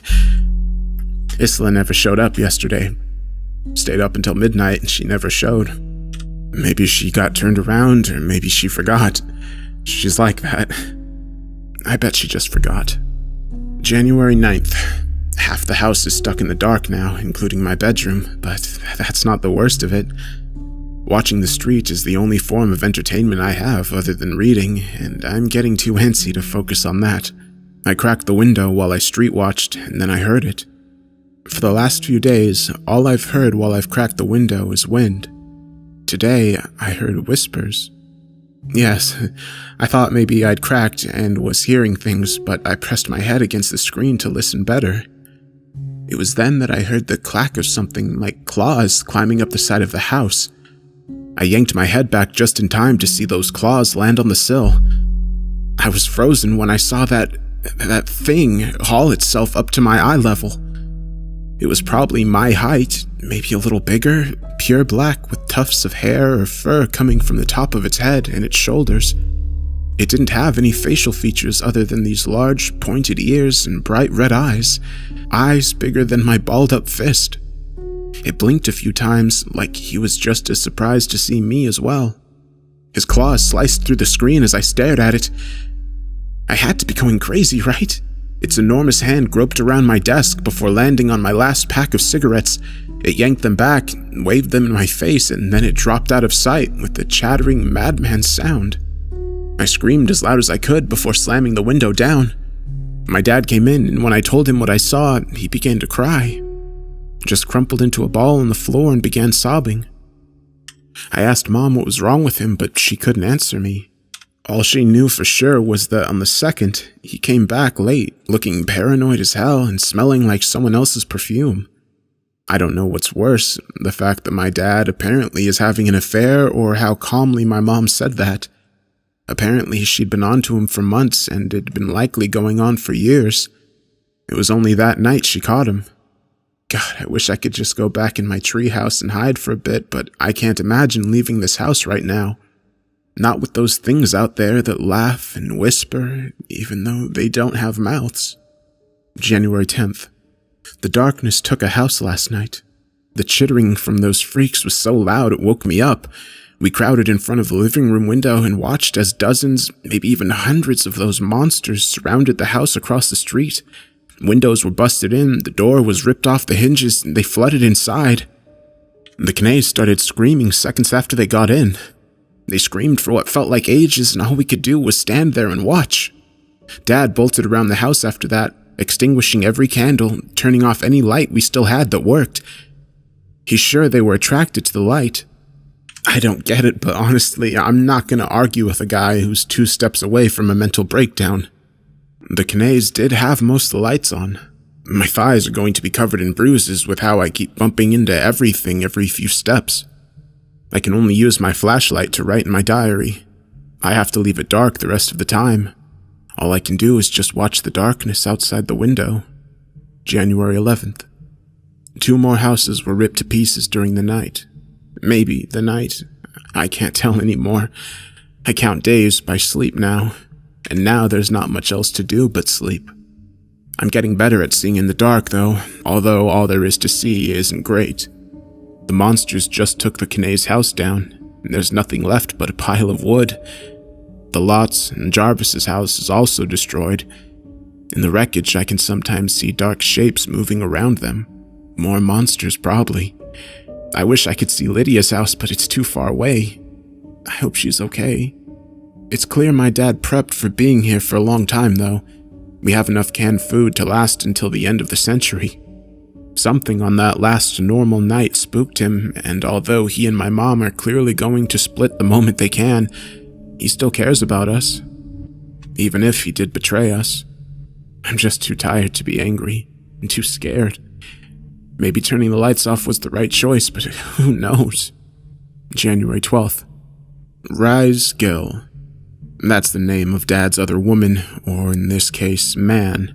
Boy, this just couldn't be easy, could it? I was in the living room watching the snow when I saw a dark shape dart across the lawn. I almost screamed for my dad when I heard someone run into the door, but then I heard a voice. God, please let me in! I don't know what made me turn the knob, but the guy nearly flattened me in his panic to get inside. The side of his face is all raked up from something's claws, and right after I closed the door, I heard something else slam against it, followed by an angered scream. That thing was right on his heels, and I didn't even see it. My dad admitted it all to my mom in the other room when Rise practically fell into my dad's arms, sobbing about how they weren't just seeing things. Mom came out after a few minutes alone, dry-eyed and holding a first aid kit. She patched up Rise's face while Rise explained what had been happening all over the block. The monsters, or shadows as he called them, are in fact attracted to the light, and Dad was right, but they also like heat. Rise saw a few of them curled up around a burning house like a bunch of dogs in front of a fireplace. They didn't bring the dark, though. The other thing did. Dad and Rise refused to explain further, but apparently that night they saw something unknown. I'm praying for the sun's return soon. Dad turned the heat off and we're all bundling up. January 13th. I like Rise. That sounds so bad, I know. He's the guy that's ruining everything for my parents, but he's super nice. He's helping board up the windows so as little light and heat escapes, but leaves peepholes for me to keep an eye out. He's trying to keep the mood up by bringing up his travel stories. Apparently, he went all over Europe for summer vacation after he graduated. If I'm ever interested, he can recommend the best spots, apparently. I'll take going anywhere to get out of this damn darkness. I think even Mom likes Rise, or at least is playing nice. There's no room to be a dick while the world's potentially ending. And Dad, he looks happy when he's with Rise. Happier than he ever looked with Mom. January 14th. The monster that stole my cigarettes came back. I know it was him because he's made them into a creepy necklace. Dickhole. I could use a smoke. He was just peering in through the slats of my window's barricade, tapping on the glass with his claws and making more weird, warbling sounds. Rise showed me his gun. He says if the monster tries busting through, he'll make sure to put it down. I've never felt so relieved. In the meantime, I'm calling it Nick, short for nicotine, and I'm sleeping in my parents' room. Well, my mom's room. Dad and Rise are now occupying a room in the basement. I wish they'd just tell us what they saw that night. January 15th. Nick got in. Fuck. I don't even know how. I just heard Rise and Dad scream and came down to the basement to find Dad bleeding everywhere and Rise trying to put a bullet in Nick's head. He missed twice and ended up pegging it in the arm once, bolted back long enough for Rise and I to drag Dad to the main floor and shut the door. Nick is stuck in the basement and he can't get up here, but I do hear him pacing up and down the stairs. Dad's really fucked up. Mom started praying when she was patching up his neck. He looks super pale still, and he's going in and out of consciousness. Rise is holding onto his hand and he's bawling his eyes out. I think my dad's dying. January 16th. Dad's dead. He passed sometime, well, I don't really know when. Clocks have all stopped and haven't been going for days. It's like time's not even real anymore. It's just an eternal night until we all die. I peered out of the window to see the front yard's got a few more bodies in it. All pretty badly shredded, but I would recognize Lydia's pink coat anywhere. I think the rest of the bodies are her family, but I can't tell. Won't be able to either, probably. Not even if I could get up close to them. We're all going to die. Mom's just laying in bed, and Rise is counting his bullets in between his sniffles. All I need to know is that he has more than 3. January 17th. After we stashed Dad's body in the office, Rise sat both Mom and I down and told us what happened. They'd met by the old state hospital, planning on going for a drive in Dad's car while leaving Rise's stashed around there. Dad never once worked late in his life, which for some reason, that of all things ticks me off. He always got on my case whenever I skipped a class or two, and all this time he was practically gunning it from work to go meet his boyfriend. At sunset, they saw the monsters. 2 of them, not counting the shadows that surrounded the one that almost looked human. Except he was too tall and too pale, and had eyes black as night. The other one was hunched over in some sort of drooling creature with a maw not big enough for all of its teeth. But it was clear these 2 creatures were not friends. The king, that's what Rise is calling the one with the shadows, apparently attacked first, but the beast fought back. It was then that the sky began to grow dark, despite the sun still sitting on the horizon. They watched the sky grow black while the creatures continued to fight. They got the hell out of there before it became too dark, both going home and telling each other they'd been drugged. That was the only explanation for what unexplainable shit they'd seen. But they both still found themselves preparing. Dad picking up all of the canned food, and Rise digging that gun out of storage and making sure he had ammo. This has nothing to do with us. The king and the beast just put us in the middle of their shitfest, and we're all going to die because of it. January 18th. Mom's going to kill herself. Rise and I aren't going to stop her. There's not going to be an end to this night. Mom knows it. The sun's never coming back. Nick is still in the basement, pacing up and down those steps. It's waiting for its friends to show up so they can kill us all, rip us limb from limb.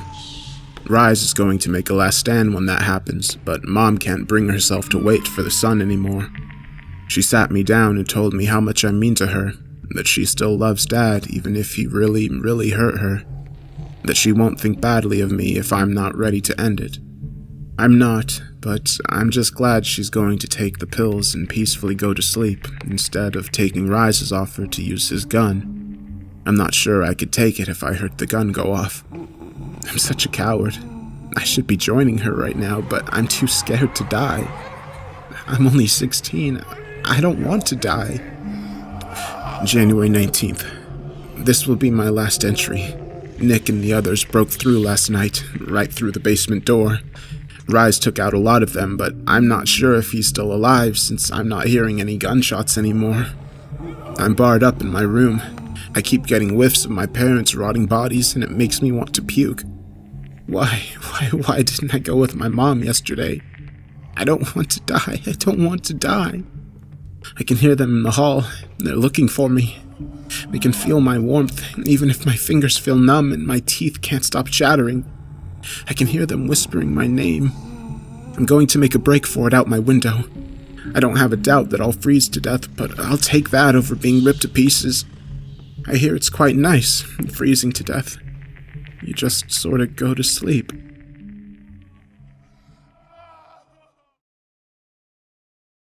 I found this in the attic of a home I'm restoring. There was a horrible blizzard a few decades back that destroyed a bunch of homes, but nothing like this. Maybe it's a joke. Maybe it's some creative writing homework or the beginning of a novel. All I can say is that last night the sun went down, but it hasn't come back up yet this morning.